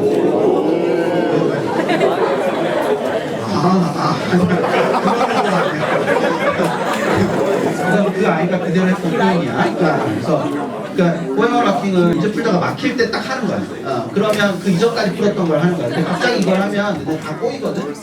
다 밀려서 마킹을 하게 돼. 그러니까 이걸 연습을 하든지 해가지고 그러니까 나는 그게 되게 좋아 보였어. 그래서 그렇게 하는 것도 되게 좋은 방법이고 뭐 국어 같은 경우는 제시문 끝날 때마다 하는 것도 한 방법. 수학은 문제가 다음 쪽으로 안 넘어가잖아요. 수학은 웬만하면 그렇지? 그러니까 한쪽 넘어갈 때마다 마킹하는 거. 뭐 이런 방식으로 마킹의 원칙이 있어야 돼. 이게 원칙을 세워야 되는 게 세 개인데 첫 번째는 마킹의 원칙, 두 번째는 한국사 끝나고 똑같은 짓을 계속해. 됐어? 한국사 끝나고 원칙 있어야 돼. 어차피 시간 남잖아. 자도 돼. 자도 되는데 뭐든 하나가 있어야 돼. 근데 그게 왔다 갔다 하면 안 돼. 모든 시험 똑같아야 돼. 앞으로 남은 시험. 됐어? 초점은 머리가 맑아져서 탐구 1과목을 잘 볼 수 있는 상태가 되는 방법을 찾는 거야. 그게 자는 거면 자는 거고. 나같이 소심한 애는 못 자거든. 못 일어날까봐. 더 피곤해. 더 피곤해. 그리고 수능 최강, 내가 본 수능 최강자는 제1탐구 과목의 개념을 그 함수사 빈종에 쓰는 거야. 난 이것도 못해. 하다가 안 떠오르면 망하는 거야. 그러니까 나는 안 맞아 그런 거. 그러니까 내가 유일하게 맞는 거는 뭐 그런 걸 거야. 뭐 멍 때리고 있거나 아니면 앞에 뒤통수 보면서 뭐 상상하는 거, 뭐 쟤는 점심을 뭘 먹었을까, 뭐 이런 거 해가지고 이렇게 머리를 좀 비우면 그 다음에 새로 그 탐구 1과목을 봤을 때 앞에 거 다 잊어먹고 거기에만 집중할 수 있는, 그러니까 그런 방식이 있을 거야 각자마다. 그거 세우는 거. 그다음 세 번째는 8시 20분부터 8시 40분의 원칙이 있어요. 8시 20분부터 8시 40분. 그때 뭐 했니? 너무 오래돼서 잘 잊어먹었어요. 8시 20분부터 8시 40분 사이에 뭘 했어요? 파본 검사했어요. 8시 20분부터 8시 40분 사이에 아침 뭘 저녁을 생각하고 있어요.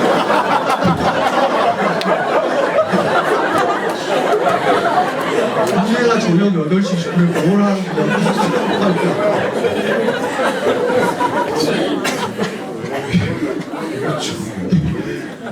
전혀 수능을 볼 준비가 안 되구나. 8시 수능을 보러 가면 8시부터 8시 40분 사이에 여러분이 파봉검사 말고 아무것도 못하잖아요. 그쵸?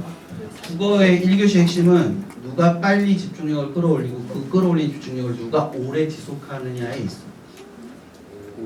그치? 그러면 그거를 빨리 올리는 여러분만의 방법이 있어야 돼.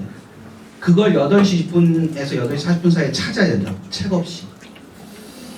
예열지문 따위를 보면서 여러분의 뇌를 훈련시키는 게 아니고 그 8시 10분과 8시 40분 사이에 오로지 파본검사를 위해서 넘기는 거 말고는 멍 때리고 있어야 되는 그 시간에 여러분의 뇌가 언어적으로 움직일 수 있게 만들어놔야 돼요. 그래서 8시 40분에 딱 시험을 딱 시작했을 때 바로 집중해서 바로 딱 집중할 수 있게. 그걸 여러분 나름대로의 방법을 찾아야 된다. 거기서 재학생하고 달라지는 거예요. 대부분의 재학생은 8시 40분 전까지 책을 보고 있었어. 고등학교 때.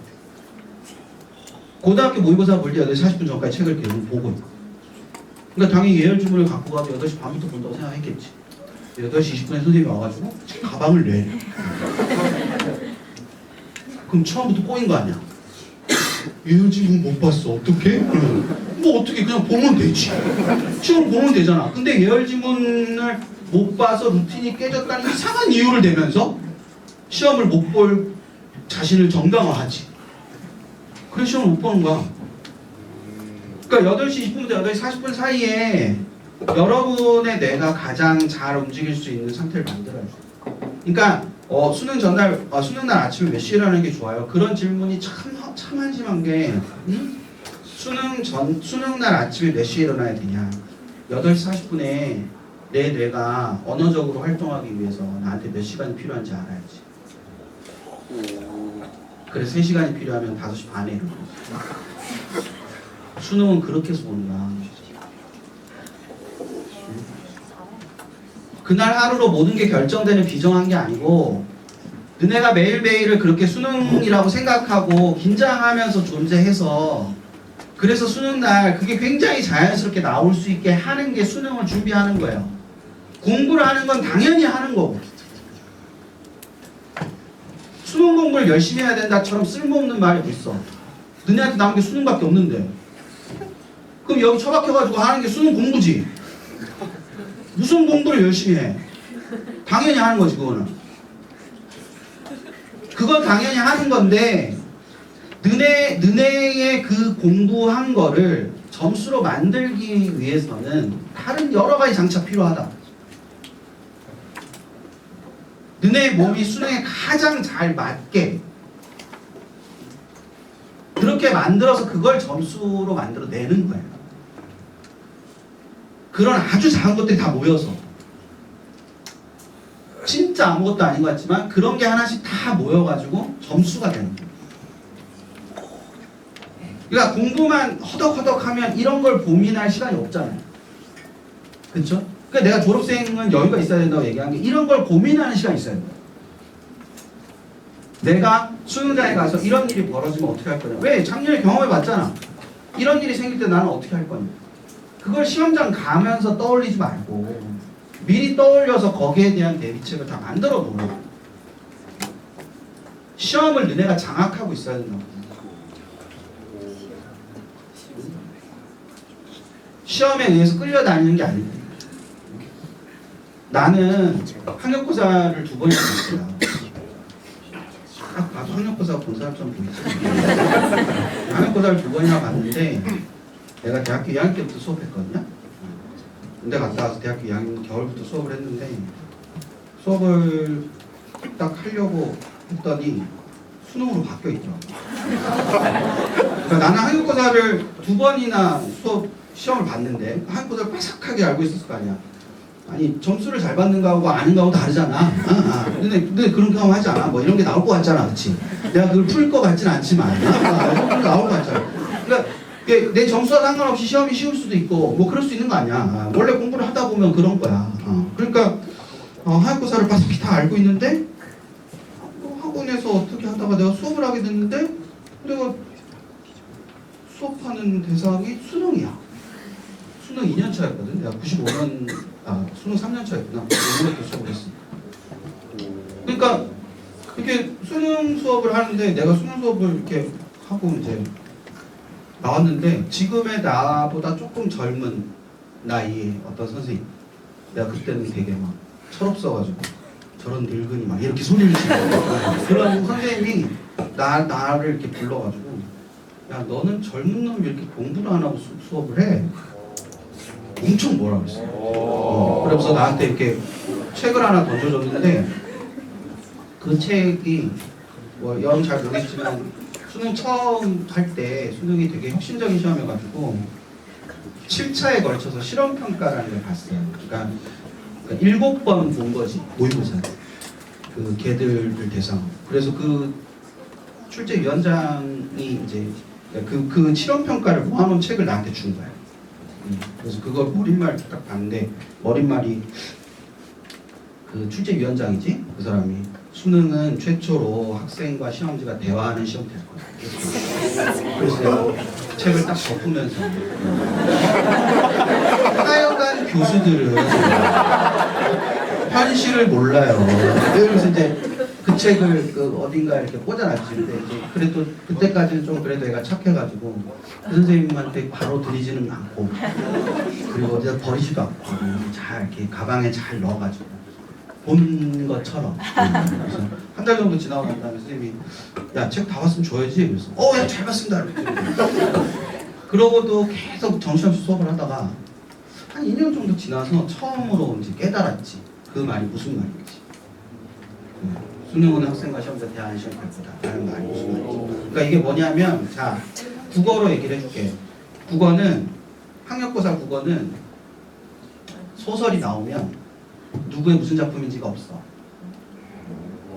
너네 다 누구의 무슨 작품인지 나오잖아. 근데 더 기가 막힌 거는 첫 번째 문제는 항상 똑같아. 위 작가의 경향. 더 놀라운 건 아무도 그 문제는 안 틀려. 그래서 국어 수업을 어떻게 했냐면 점수에 나와서 누구니? 그러면 선생님이 이렇게 수업을 해. 점수에 나와서 누구니? 그럼 애들이 다 앉아가지고 김유정이요. 답은 뭐니? 해학이요. 선생님 보시면서 대학 갈 거야? 이니셜이 나와. 누구니? 최만식이요. 답은 풍자요. 뭐 이렇게 하면 국어 수업을 그렇게 했어. 근데 너네가 보는 시험은 김유정의 봄봄 이렇게 나오잖아. 그리고 보기에 뭐라고 나와? 김유정은 일본 강점기 작가로 해학성에 대하여. 그럼 학력고사에다가 보기에는 답이 문제 있지. 뭔지 알았어요? 근데 너네는 문제를 어떤 문제를 보냐? 기억부터 미음까지 가운데 밑줄 친 보기에 밑줄 친 해학성과 가장 거리가 먼 것을. 너네가 훨씬 진보된 시험 보는 거야. 너네 그런 시험 보는 거야. 그러니까 나 때는 보기라는 게 존재하지 않았거든. 근데 너네는 보기가 존재해서 말을 걸잖아.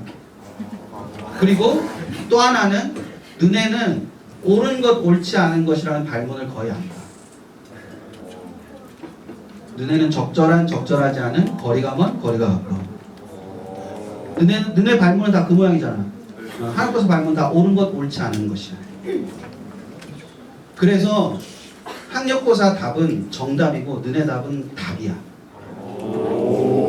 그래서 학력고사 때는 문제를 잘 푸는 애는 문제를 보자마자 답을 찾는 애고, 너네 수능을 잘 보는 애는 문제를 보고 답이 아닌 걸 지워서 남는 하나가 그냥 답일 뿐이지 그걸 정답이라고 확신하지 않는 애가 수능을 잘 보는 거야. 그게 수능의 체계야. 그러니까 오답을 열심히 하라고 하는 게, 수능에서 너네가 가려내야 되는 건 그 5가지 중에서, 그러니까 너네는 절대적인 답인가요? 상대적인 답인가요? 상대적인 답인 거지. 그래서 가장 먼 걸 찾는 거야. 가장 멀다고 그게 틀린 건 아니잖아. 근데 가장 멀리 있는 것일 뿐이지. 근데 그거가 익숙해지지 않으면 너네는 수능에서 괜히 이게 아닌 거 아닌 게 아니야? 뭐 이런 생각을 하잖아. 그래서 고쳐서 틀리잖아. 그러니까 전혀 수능화가 안 돼 있는 거지. 수능이 뭔지에 대해서도 모르는 거야. 수학은 가장 빠르고 정확한 방법을 찾는 학문이기 때문에 문이과가 다 수학을 하는 거야. 계산을 하는 게 아니고 100번째 항을 구하세요. 100개 쓰면 되잖아. 근데 그건 느리고 부정확하잖아. 쓰다가 놓칠 수도 있고. 그래서 계산식에 넣으면 빠르고 정확한 방법이 나오잖아. 정확한 답이 나오잖아. 그러니까 수학은 여러 개의 방법 중에 가장 빠르고 정확한 방법을 찾는 게 수학인 거야. 그럼 너네가 수능 수학을 한다는 건 문제를 푸는 게 아니고 계산을 하는 게 아니고, 그 문제를 해결하기 위해 2가지 방법인데 그 중에서 어떤 게 더 빠르고 정확한지를 찾아내는 걸 하는 거야. 그런 궁극적인 의도로 출제를 하는 거란 말이야. 그런 관점이 너네한테는 없잖아 지금. 수능을 공부한다는 게 어떤 건지에 대한 생각을 해야 된다고. 그래서 답이 바뀌면, 선택지가 바뀌면 답이 바뀐다는 얘기가 나오는 거야. 왜? 가장 먼 게 사라졌으니까. 그러니까 그 수능적인 사고를 한다는 게 어떤 건지를 생각을 잘 하라고. 그럼 그런 사고가 계속 이렇게 다 몸에 배서 수능을 볼 수 있는 것처럼 너네가 수능을 보는 상황도 계속 머릿속에 그려보고 자꾸 생각을 해봐야 된다. 아, 이게 어떻게 해서 이런 결과고 나올 거고, 이런 상황이 되면 난 뭘 할 거고, 그걸 계속 머릿속에 생각을 하고, 그걸 머릿속에 생각이 그치지 말고 어딘가에다 정리를 해놓으면 나중에 수능장 갈 때 그거 하나만 들고 가면 되잖아. 졸업생하고 재학생 구별하는 가장 손쉬운 방법이 가방 무게야. 수능날 가방 무게라. 작년 어떻게 했어? 다 하고 하잖아. 너 때 이게 빼자보니 저게 자꾸 눈에 밟히고. 근데 올해는 어떻게 할 거야? 다 버리고 할 거잖아. 그러니까 그게 준비가 안 되니까 다 챙겨가는 거야. 준비가 되면 그것만 두고 가면 되는 거야. 어차피 그 짧은 시간에 볼 수도 없고. 그럼 딱 보고 내가 진짜로 놓치면 안 되는 몇 가지. 그럼 진짜로 놓치면 안 되는 그 몇 가지만 갖고 갈 때의 심리랑 바리바리 싸갖고 갈 때의 심리랑 시험을 대할 때의 불안감이 어디가 더 심하겠어? 바리바리 싸갈 때 훨씬 심하지. 근데 내가 이것만 알면 되는 건데? 이것만 알면 시험 잘 보는 건데? 그럼 내가 얼마나 실력이 있는 거야? 그런 게 다 모여가지고 점수가 나오는 거예요. 그런 고민을 많이 하세요. 그런 고민. 정말 부탁인데 그런 고민을 많이 했으면 좋겠어요. 아이고 이거 PT를 안 넘기고 너무 말을 많이 해가지고 화가 났어요.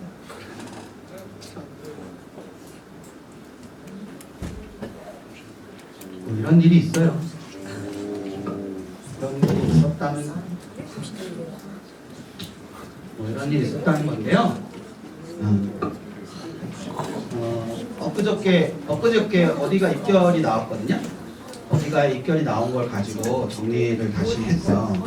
조기반 친구들은 똑같은 것 같다고 생각할 수도 있는데 그게 아니고 저렇게 했어요. 이게 무슨 말이냐면은 얘가 이게 고신대 의대 점수거든요. 얘랑 요거 한 문제 차이 나지? 보여? 그러면 이제 아주대 의대 점수야 저게. 고신대 의대랑 아주대 의대랑 아니 저 정도 점수가 중요한 게 아니고 쟤랑 쟤 사이에 한 문제밖에 차이 안 난다는 게 핵심인 거야. 응? 근데 미적은 똑같고 업내 미적 영어 생원 다 똑같고 지원해서 이제 한 문제 더 맞추면 경희대 의대. 고신대 의대에서 경희대 의대까지 가는데 딱 2문제 필요해. 지금 공부해서 한 문제를 더 맞추는 게 어떤 의미인지 알겠어? 그 가성비와 등급에 미친 애들은 다 똑같은 점수잖아. 올 1. 그치? 그러니까 거기보다 잘못된 거야. 너는 순성이 어떻게 돼? 2, 3, 2, 3 정도 될걸요? 생각이 없는 거지. 2, 3, 2, 3이 얼마나 다양한 경우의 수가 있는데. 교무실에 가가지고 선생님 저 대학을 어디 갈 수 있을까요? 성적이 얼마인데? 그러면 적어도 표점합이 얼마입니다. 근데 국수 표점합은 얼마고 통구 표점합은 얼마고 저는 선택 과목을 뭐뭐를 하고 있어요. 그 정도 돼야 되는 거 아니야? 응? 교무실에 가가지고 네? 선생님 저 어디 갈 수 있을까요? 성적 어떻게 되는데? 2, 3등급 왔다 갔다 해요. 어쩌라고? 그게 말이 되니? 그게? 응?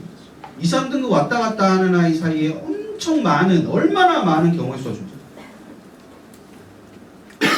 너 국어 몇 점이야? 85점입니다. 이런 아이가. 응? 공통 60점에 선택 20점입니다 하는 아이와. 됐어? 제가 독서는 30점을 전으로 왔다 갔다 하는데 문학이 20점 정도밖에 안 나오고 선택은 다 맞습니다. 이렇게 합니다.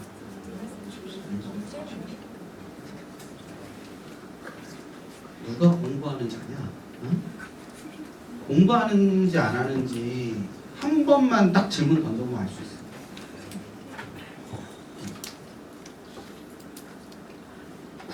너네가 국어 선생이야.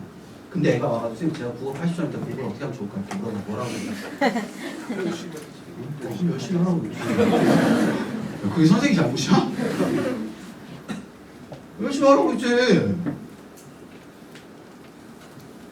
근데 공통 몇 점이고 선택 몇 점이에요? 이렇게 하면 그 선생님이 적어도 선택 24점 만점이고 공통이 76점 만점인 건 알 거 아니야. 고수이니까. 근데 선생님 제가 선택은 22점, 21점 뭐 이렇게 나오고 이렇게 얘기하면 야, 좀 더 지금 공통 과목을 해야 되겠다. 이런 얘기를 하고 공통 과목을 어떻게 공부할 건지 얘기해 줄 수 있을 거 아니야. 다 적자 8점이라고. 뭐 어떻게 해? 그게 선생의 잘못이 아니야. 너네가 고민이 전혀 구체적이지 않잖아. 공부를 하는 고민 자체가 구체적이지가 않잖아요. 국어를 잘하려면 어떻게 해야 됩니까? 열심히 해야지. 거기다 대고 뭐라 그래 그거를. 응? 선생님 독서를 잘하려면 어떻게? 어릴 때 책을 읽으라니까. 근데 어떤 놈은 이렇게 질문하잖아. 선생님 제가 거기에 있는 내용을 제 시문에 적용하는 문제가 잘 안 되는데 그럼 뭘 더 연습하면 좋을까요?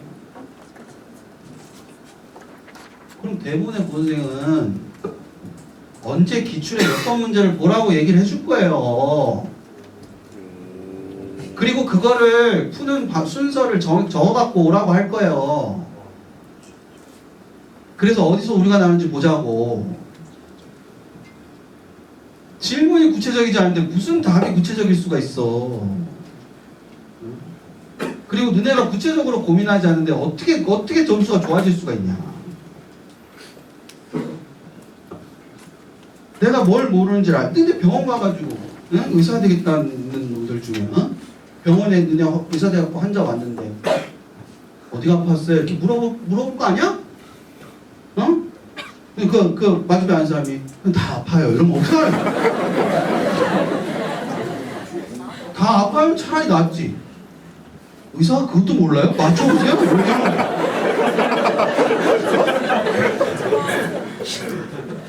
적어도 목이 칼칼해요 정도는 해야 될 거 아니야.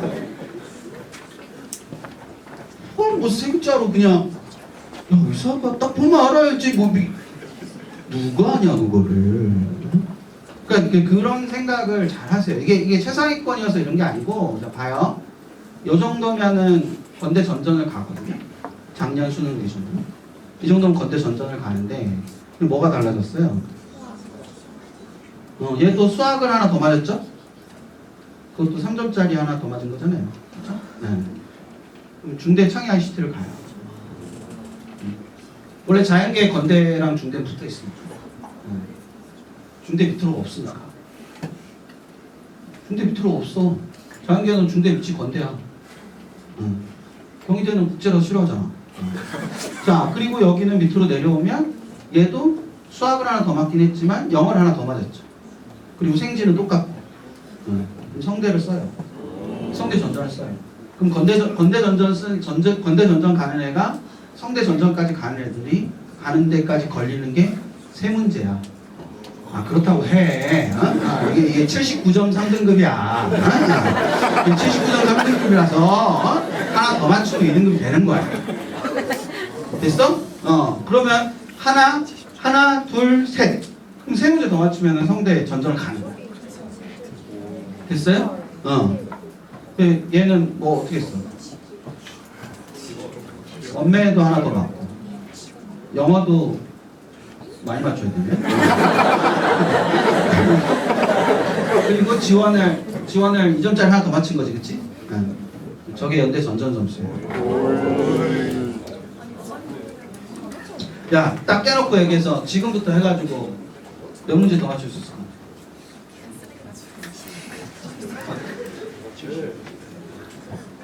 말을 하지 마. 마음속으로만 생각하는 거야. 뭘 말을 하려고 하고 있어. 지금부터 지금 6편 끝난 거잖아요, 그렇죠? 최소 8문항. 지금부터 여러분이 올릴 수 있는 최소 8문항. 됐어요? 국어 2, 수학 1, 탐구 1, 셋, 탐구 1, 2. 됐어? 그럼 8문항이야. 그 정도는 하잖아. 응? 딱 8문항만 하면 돼, 8문항. 8문항 하면 너네가 지금 가는 거에 2급을 바꿀 수 있어. 너네 흔히 말하는 급 있잖아. 이렇게 돼 있는 거. 그게 한 급이랑 한 급 차이가 3문항에서 6문항 차이거든? 보통? 3문항에서 6문항 차이니까 8문항이면은 딱 2급 바꾸는 거야. 미친 척 해가지고 12문항 더 맞춘다. 3급 바꾸는 거지. 그래서 딱 12문항 더 맞추면 돼. 미친 척하고. 단 6평에서 찍은 거 다 맞고 6평에 찍은 거 다 맞고 6평에 찍은 거 다 맞고 거기서 8문항이든 12문항이든 오늘 자기 전에 세. 됐어? 근데 내가 국어에서 3문항을 더 맞추겠다고 했어. 이렇게 하면 공부가 된다고 안 된다고? 아니 고민을 구체적으로 하라 했잖아. 국어에 3문항을 더 맞추는 건 구체적이야? 구체적이지 못해? 구체적이 못하잖아. 국어에 3문항을 더 맞춰. 문학에서 2문항을 맞출 거고 독서에서 1문항을 더 맞출 거야. 됐어? 근데 문학 어디서 더 맞출 거냐고. 시에서 2번 더 맞출 건지 소설에 더 맞출 건지 정하라고. 그래서 선택 수업을 그걸 듣는 거야. 공부를 그렇게 해야지. 그러니까 어서 내가 뭐를 더 맞출지를 생각을 해야지. 그게 목표지. 그러니까 그런 부분 생각을 많이 하세요. 여러분 한 문제를 더 맞추는 걸로도 굉장히 많은 걸 바꿀 수 있어요. 진짜로. 내가 아까 앞에서 그 수험생 그 고3 애들 그 공부 안 한 얘기 했잖아.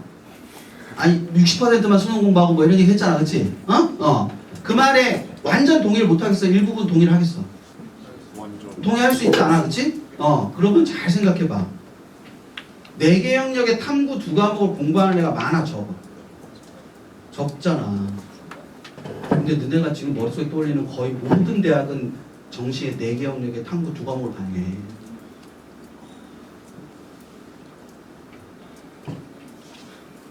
애들이 없다고. 정시로는 뽑는데 애들이 없어. 애들이 다 5월부터 11월까지 탐구 하나만 공부한 애들만 남았어. 수시 다 떨어져가지고.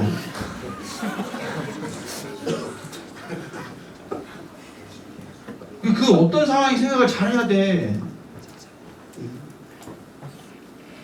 뭐 이런 일이 있었어요. 역대 최대예요. 그렇다고 안심해. 제일 많잖아. 88만, 89만, 96만. 최고야. 친구들 많아 좋겠다. 자, 이걸 너네가 보면 그냥 짜증이 좀 날 뿐이지만 재학생이 보면 어떻게 돼? 망했다. 오늘 생각이 들겠지. 그래서 보여줄 거야 내일. 자, 그다음 탐구는 좀 심각해요. 탐구는 내가 되게 내보고 싶었던 통계 중에 하나였는데 여기 봐 여기. 이거는 이 통계는 그 응시인원 통계가 아니라 접수인원 통계이기 때문에 사탐 2개 하면 여기 1명으로 잡히고 사탐 하나 과탐 하나 하면 여기 1명 여기 1명 이렇게 잡혀. 그리고 과탐 2과목 하면 여기 1명으로만 잡혀. 됐어? 그러니까 이거 다 합치면은 원래 접수인원보다 인원이 뭐 하겠어? 많겠지, 그치? 그러니까 그렇게 되는 건데 여기 2개 합치면 27만 명이고 얘네들이 합치면은 25만 명 정도 된단 말이야. 그러니까 사탐이 원래 25학년도에도 사탐이 많았지. 늘 사탐이 많았어. 한 번도 과탐이 많았던 적은 없어. 근데 수많은 졸업생들이 과탐을 지켜왔단 말이야. 그치? 사탐은 이렇게 재학생은 사탐이 압도적으로 많았는데 2025학년도조차도. 근데 여기에 과탐이 더 많아가지고 0.71배잖아. 과탐 기준으로 사탐을 계산하면 0.71배가 된다. 그러니까 졸업생들이 다시 공부를 하면서 과탐을 계속 유지를 한 친구들이 되게 많았었다고. 근데 작년에 그걸 이기지 못하고 넘어갔지. 그래서 1.25배가 됐어. 올해 1.87배가 됐어. 저런 상황이 된 거야. 근데 저런 상황이 돼서 근데 그 옆에 재학생은 2배야. 2.06배. 그러니까 저런 상황이 돼서 과탐이 좀 부족한 상황은 맞는데 자 필요 없어. 됐어. 자 이런 거를 숭실대가 발표를 해줬어요. 숭실대가 이런 걸 발표를 해줬는데 작년에 왜 애들이 굉장히 사탐도 많이 했다고 하잖아. 응? 사실은 저런 게 되게 궁금한 거거든. 도대체 그럼 정시 합격한 애들은 사탐이 많아, 과탐이 많아 뭐 이런 거 되게 궁금할 수 있는데 그거를 발표를 해줬어. 근데 이걸 아무리 봐도 뭘 했는지를 모르겠어요. 그래서 따로 표를 다시 만들었어. 저기 보면 숭실대는 이 가산이 이렇게 붙어요. 이 규모가 커요, 적어요? 어떻게 느껴져요? 아 그래? 야, 얘 7%야. 오면 죽어 뭐 이런 거지. 이게 3% 정도면 어느 정도냐면은 연대가 3%거든요. 3%면 이제 연대급은 70점 정도의 변표가 가요. 그럼 거기 3%니까 2.1점이 더해지는 거예요. 그러면 2과목이면 2.1점 2번이니까 4.2점을 받는 거지. 근데 얘네 7%니까 압도적이죠. 그치? 보통 3%까지는 견딜만한 거로 보면 되고요. 5가 넘어가면 좀 힘든데? 뭐 이런 느낌. 저 위에 그래서 경희대가 압도적인 경희대는 얘네는 다 점수에다가 몇 퍼센트 주는 건데 경희대는 탐구하면 그냥 4점 주는 거예요. 과탐하면. 그러니까 저 4점이 엄청 큰 점수예요. 그러니까 서울과기대 같은 경우는 보통 이제 7점짜리 변표 70점 기준인 잘 안 가고 62, 63 요 정도 가거든요. 계산도 어려우니까 그냥 7% 60점으로 하면 4.2점인 거잖아요, 그렇죠? 네. 근데 그거를 저기는 그냥 딱 과학을 하면 4점을 그냥 주는 거야.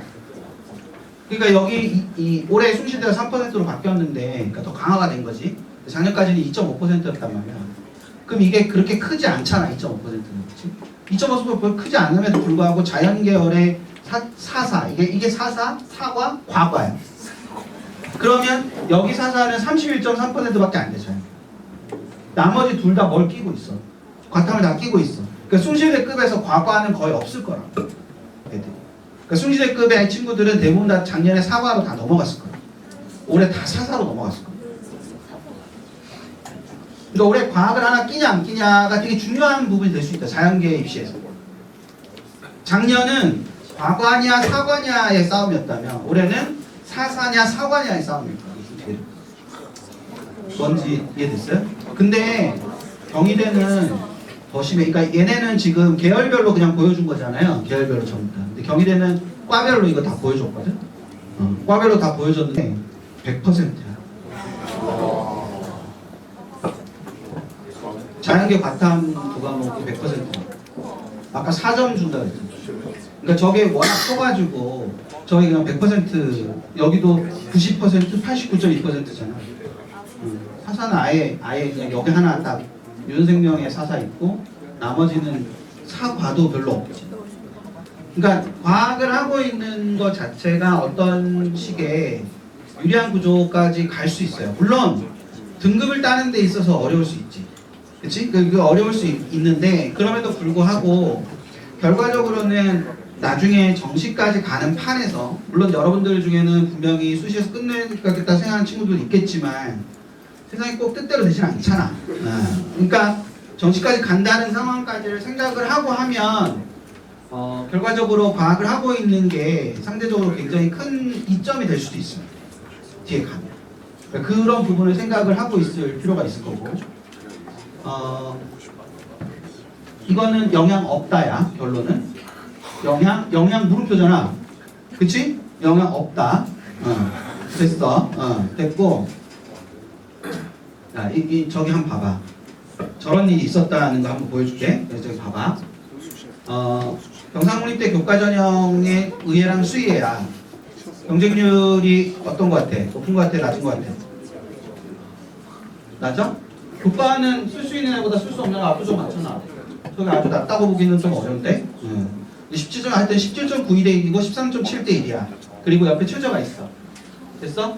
그리고 옆에 지원 인원을 먼저 주목해서 보면 의예는 233명이 지원을 했고 수의에는 137명이 지원을 했어. 그래서 경상국립대가 아주 고맙게도 자세한 입결을 발표했어. 그래가지고 몇 명이 충족했는지도 보여줬네. 233명 중에 74명, 137명 중에 54명. 갑자기 경쟁이 확 떨어지지. 그치? 근데 재밌는 게 저기에 추합한 애들이 있을 거 아니야. 이해됐어요?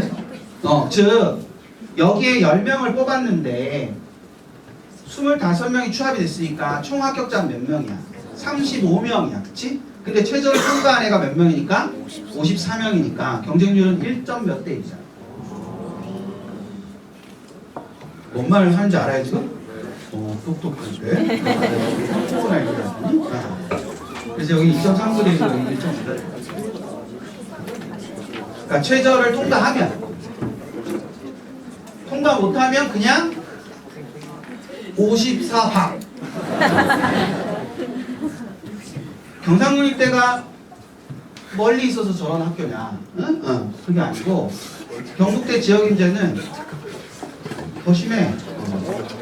경북대 지역인재는 17명 뽑는데 133명이 지원을 했고 충족은 39명만 해가지고 근데 추합이 또 12명이나 됐어요. 그러면 총 29명이 합격했는데 충족자는 39명밖에 안 되니까 1.34대 1이. 최저를 통과한다는 게 어떤 의미인지 생각을 많이 하라고. 됐어요? 저런 학교만 고대도 한번 보세요. 고대도 이 모양이죠? 네. 고대도 12.83대 1인데 마지막 최종은 2.57대 1. 왜? 많이 돌아요. 한 바퀴 넘게 돌았어요. 이 모양이에요. 그래서 그러니까 최저를 통과한다는 것만으로도 굉장한 경쟁력일 수 있다. 뭔지 됐어요? 일반 대학도 그런가? 서강대라는 학교가 있죠. 안 가고 싶을 수도 있는데 좋은 학교예요. 서강대라는 학교에 학생부 교과 전형의 최저는 3개 각 3등급. 이 4개 중에 3개 각 3등급이에요. 그래서 얘네는 다 1점대죠. 최종 경쟁력. 이거는 서강대가 입결 발표할 때 저렇게 냅니다. 실질 경쟁률은 저래요. 왜? 제발 원서를 쓰라. 저렇게. 그러니까 이게 명목상의 경쟁률이 이렇게 보이지만 9대1, 10대1 이렇게 보이지만 실제로는 이렇다. 뭔지 됐어요? 응. 경희대 학생부 교과 전형도 이렇죠? 그러니까 최저가 있는 전형들은 논술 전형은 대체로 40%선 정도로 떨어지죠. 50대 1이면 20대 1로 바뀌는 거지. 뭔지 됐어요? 그러니까 그런 정도의 수준으로 떨어지기 때문에 최저를 맞춘다는 게 나름대로 의미를 갖고 있다는 생각을 좀 할 필요가 있다. 되셨죠? 그 부분 좀 생각을 많이 해두고 있습니다. 원서는 저 안에 있는 사람들이 쓸 거예요. 잘 써요. 근데 여러분이 알아야 되는 게 있어요. 수시는 정시로 못 가는 데를 쓰는 겁니다. 뭐라고? 정시로 못 가는 데를 쓰는 거야. 그러면 정시로 가는 데를 알아야지. 그렇잖아. 수시는 정시로 못 가는 데를 쓰는 거기 때문에 정시로 가는 데를 알아야 돼.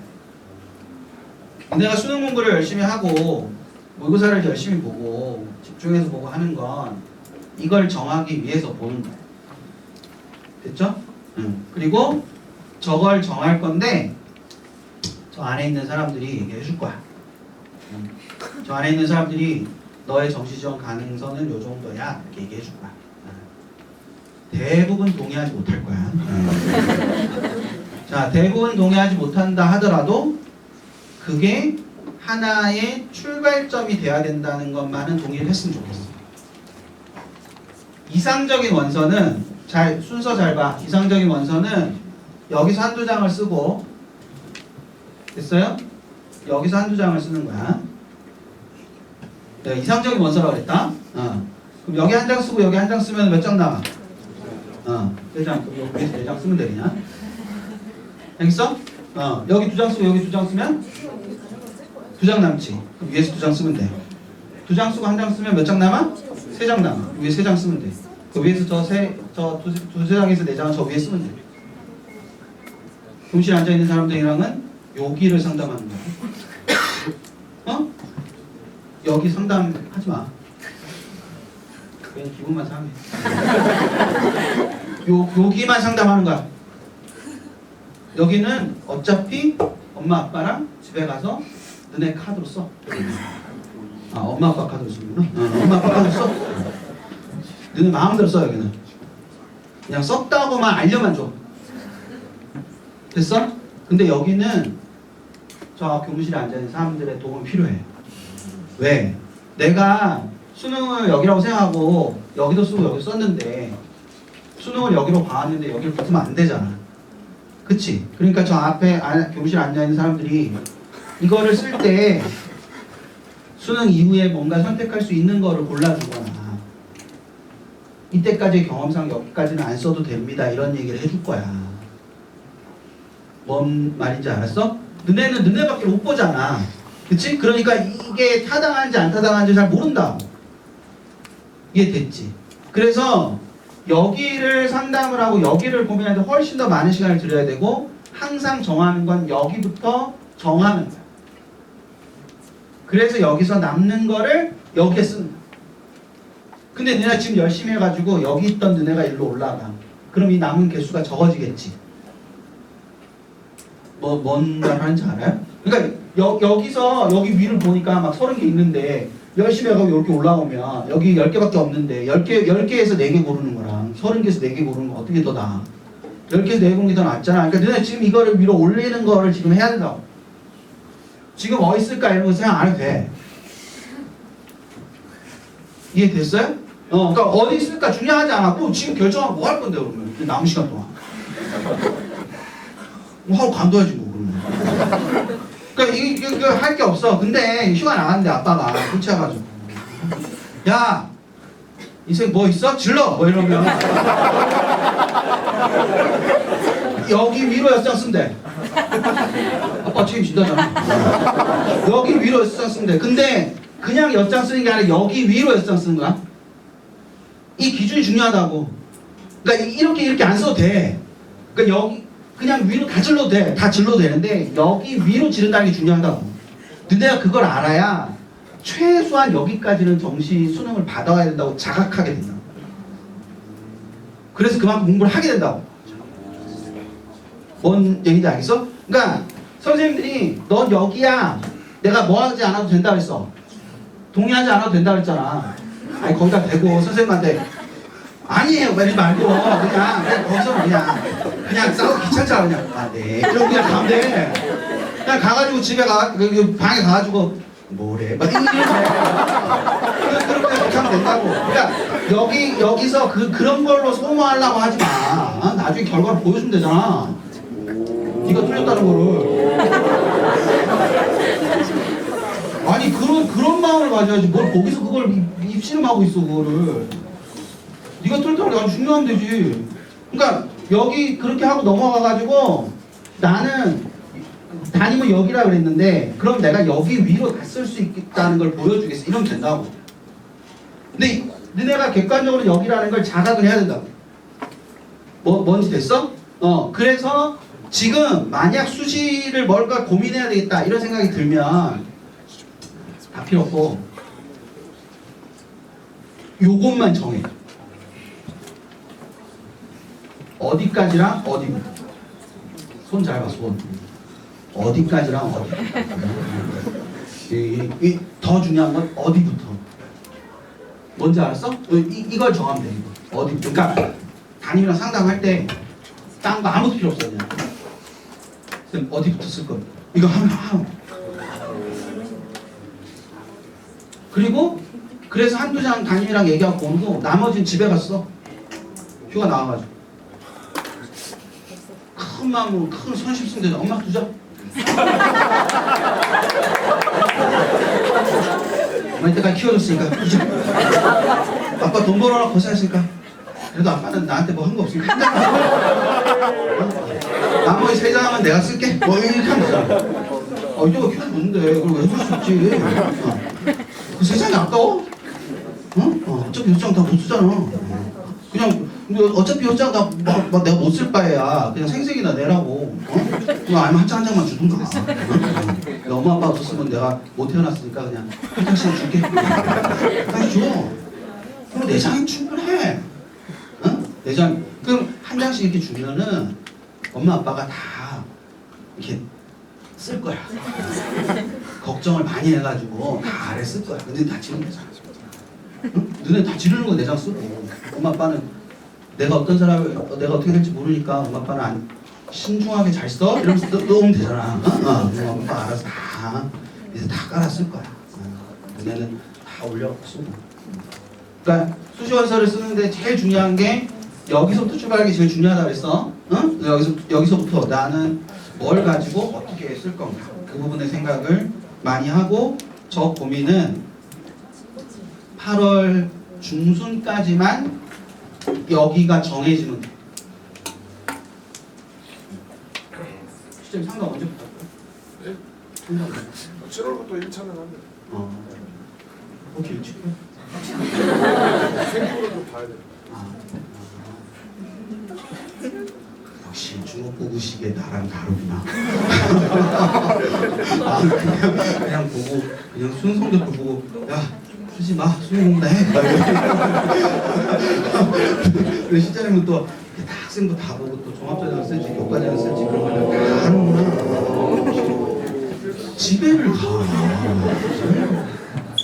그 어디부터 그래서 단위 딱 상담할 때 문기적 되면 안 돼. 어? 그러니까 딱 물어봤을 때 여기 위로 무조건 씁니다. 딱 해.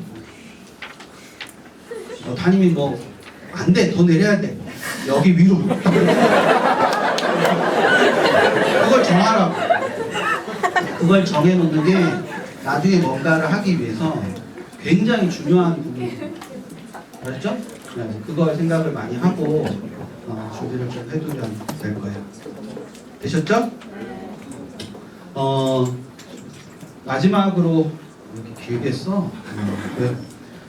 하나만 마지막으로 얘기하면은 나머지는 이제 수업 시간에 선생님들이 많이 하실 테니까. 그러니까 뭐 원래 이제 여름 그러니까 7월 이후로 되게 중요한 게 뭐 다양한 문화 문제를 통해서 내가 체화하는 거 뭐 이런 거 중요하고 뭐 있어요. 근데 교과마다 설명할 거니까 나는 이제 다른 거 하나만 얘기를 하면 그 성취도가 요만큼인 과목이 있고 성취도가 요만큼인 과목이 있으면 우리는 뭐를 공부를 하게 돼요? 성취도가 높은 거랑 성취도가 낮은 것 중에서 뭘 공부를 하게 돼요? 낮은 걸 공부하게 되잖아요. 그렇죠? 낮은 거를 해서 이거를 두 개를 좀 맞춰야 좀 대학을 잘 갈 거 아니에요. 그러면 마음이 이걸 빨리 해가지고 막 성적을 끌어올려야 된다 이런 생각을 하기가 쉽잖아요. 그래서 이거를 할 수 있어요. 이걸 하는 건 맞아요. 그리고 당연히 이 성취도 높은 과목보다 성취도 낮은 과목에 투자되는 시간이 더 뭐 할 거야? 많을 거 아니야, 그치? 근데 투자되는 시간이 많은 거하고 이것만 공부하는 건 좀 다르지. 무슨 말 하는지 알아요? 그러니까 성취도가 높은 과목이 있는데 그 성취도가 높은 과목은 아무래도 우선순위에서 자꾸 뒤로 밀리거든요. 그러면 공부를 내가 의도하지 않아도 잘 못하게 되고 이럴 때가 있어요. 근데 이 성취가 높은 과목을 공부를 하지 않아서 그게 성적이 떨어지는 건 3개월이 걸려요. 그러니까 내가 A라는 과목이 성취도가 높아. 그러니까 내가 여러 과목이 있는데 그중에 A라는 과목이 나를 먹여 살리는 과목이야. 그러면 A는 나는 잘한다는 생각도 갖고 있고 하잖아. 그러면 A를 우선순위에 자꾸 뒤로 후순위로 미루다 보면 A를 어느 날은 못하고 뭐 어떤 주는 아예 A를 못하고 뭐 이럴 수 있잖아. 근데 그렇게 공부를 안 해서 이게 성적으로 반영되는 건 3개월 뒤라고. 그러니까 여러분들이 A라는 과목에 손을 놓기 시작하는 순간부터 7월 모의고사를 봐도 A는 성적이 나온다. 8월에도 나온다. 그래서 안심하고 B라는 성취도 낮은 과목만 계속 공부를 한단 말이야. 근데 B라는 과목도 똑같이 공부를 계속 해가지고 성적이 나오려면 3개월 이상이 필요해. 그러니까 한 2달 공부하다가 성적이 안 나온다고 해서 안 되나 봐 이렇게 생각하는 건 되게 웃긴 거야. 근데 문제는 3개월 뒤에 내가 B를 마음 놓고 공부를 할 수 있는 건 A가 탄탄하기 때문이잖아. 근데 A가 뭐해? 흔들리잖아. 그러면 B를 할 시간을 다 빼가지고 뭘 한다? A에다 집어넣는다. 그래서 수능을 보면 A도 안 나오고 B도 안 나오고. 뭔지 알았어요? 그게 균형감이 없이 공부를 해서. 그러니까 지금부터 되게 중요한 거가 균형감을 갖고 공부를 하는 거거든요. 그러니까 A라는 잘하는 과목도 일정한 시간을 투자하는 게 되게 필요합니다. 그러니까 당연히 이거를 막 할 필요는 없지. 내가 아까 내가 강의를 19년을 했는데 10년을 단과 강사를 하고 9년을 재수생종합반을 했거든요. 근데 내가 재수생종합반 첫 담임 하던 해에 어떤 애가 우리 반에 예전에 플래너 쓰잖아. 그때도 이제 플래너를 봤는데 담임이 이 학우는 아주 그냥 짜증나. 그걸 이제 보라 그래가지고 봤는데 어떤 애가 국어가 2등급이고 수학이 4, 5 왔다 갔다 하는 애인데 하루에 2시간씩 국어 공부를 하는 거야. 이해는 되지. 왜냐면 수학은 해도 모르겠는데 국어는 막 하면 할수록 점수가 오르잖아. 그러니까 국어를 막 하루에 2시간씩 하는 거야. 내가 아까 국어 강사라고 그랬잖아. 국어 강사 출신을. 근데 그때도 나는 국어를 수업을 했거든. 근데 내가 보다 빡이 쳐가지고 애를 불러갖고 너 오늘 이후로 하루에 30분 이상씩 국어하면 나 지금 죽을 줄 알아. 내가 국어 선생님. 그리고 끝나고 퇴근해서 집에 가는데 갑자기 너무 부끄러운 거야. 내가 10년 동안 단과 수업했던 게 너무 부끄러운 거야.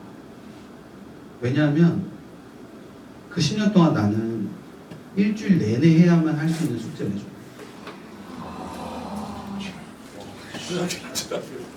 일주일 내내 해야만 할 수 있는 숙제를 걔한테 내줬었어, 애들한테.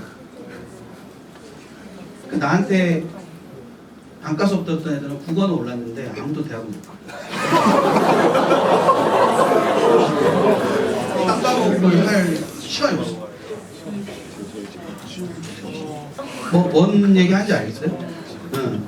그러니까 그래가지고 내가 이제 그 서울 외곽순환도로라고 이제 거기 내가 그 평촌에서 원래 학원을 다니고 이제 집은 저쪽이어서 그 외곽순환도로 가다가 갓길 차 세우고 한참 있었어. 10년이면 긴 시간이잖아. 짧은 시간이 아니잖아. 근데 그 10년 동안 내가 믿어왔던 게 한순간에 다 사라진 거잖아. 그러니까 너네도 그렇게 공부를 하기가 되게 쉽다. 그게 좋은 수업이 아니야. 그 수업이. 그게 좋은 공부가 아니라고. 그게 균형을 갖고 공부를 해야 어느 정도에 도달할 수 있어요. 국어만 잘 나오면 뭐해. 수학이 온대. 어딜 가. 그러니까 뭐가 본질인지 생각을 잘 하라고. 그래서 너네가 잘하는 과목도 조금씩 계속 걔가 삐치지 않게 해야지. 걔 삐친다. 나를 이따위로? 뭐 이러겠어. 나를 이렇게 취급해도 되는 거야? 뭐 이런 생각을 할 수 있다. 그렇게 생각을 하고 보세요. 알았죠? 네. 3분만 더 해도 돼요? 네. 내가 조기선걸 나와서 얘기를 했는지 모르겠다.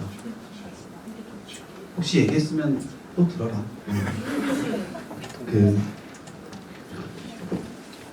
내가 요즘 이렇게 잘 듣고 진지한 애들 앞에서 얘기할 기회가 별로 없어가지고 집에 가서 우리 집 애들이 내 말 안 듣거든. 그리고 고등학교 설명 가면 알잖아, 너네. 그치? 고등학교 설명회 가면 어떤 분위기인지 알잖아. 나 내일 제주까지 가서 설명해야 돼. 근데 벌써 스트레스야. 그냥 늙은이 이렇게 푸념한다고 생각하고 들어. 내가 수업하기 되게 좋아하던 시 중에 그 유치원의 깃발이라는 시가 있어요. 들어는 봤어요? 네, 거기에 보면은 이제 이렇게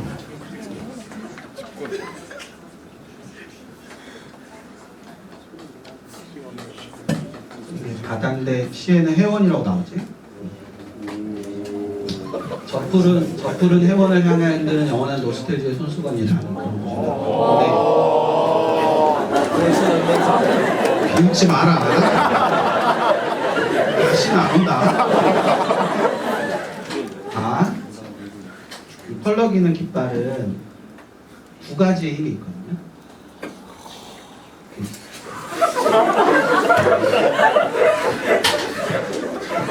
깃대에 붙어 있으려는 힘이 있고요.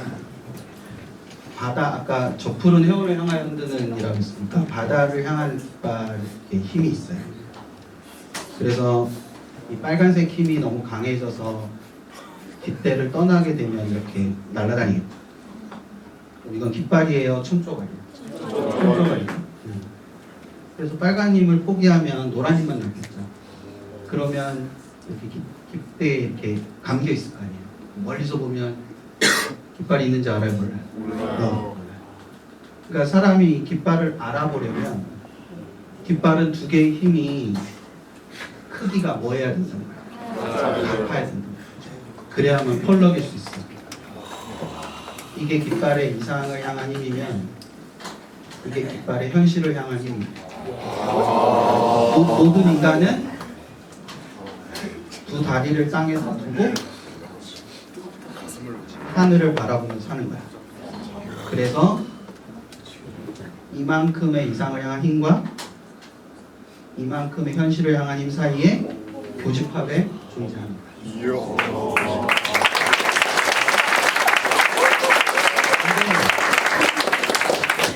이 이상을 향한 힘이 크면 클수록 현실에 향한 힘도 커져야만 이 사람이 살아있을 수 있는 어느 한쪽의 힘만 커지면 안 되는 거지.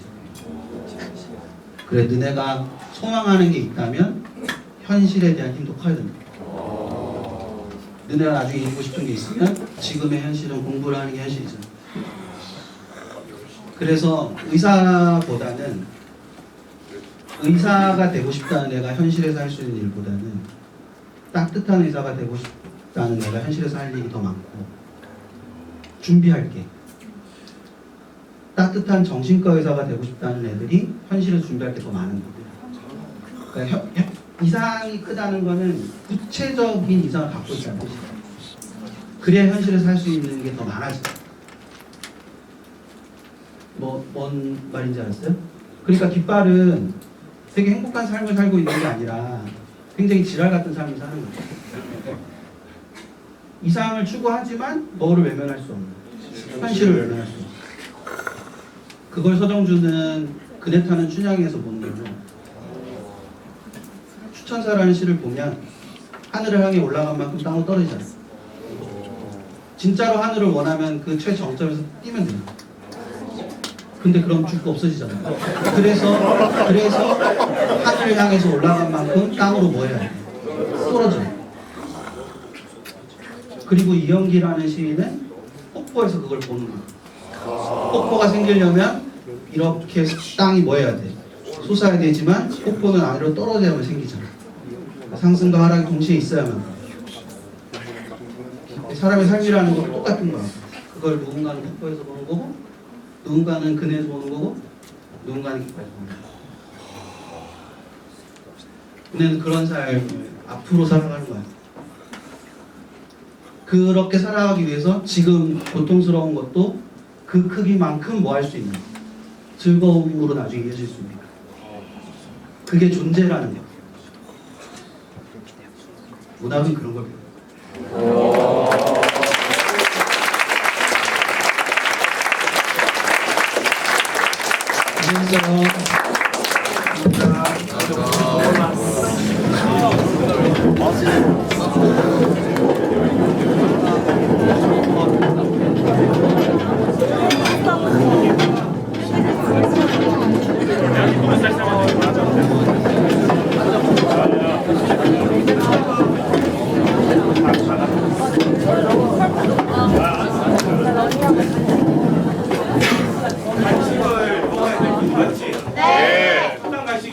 지금 라고 있는 애들은 먼저 먹었어.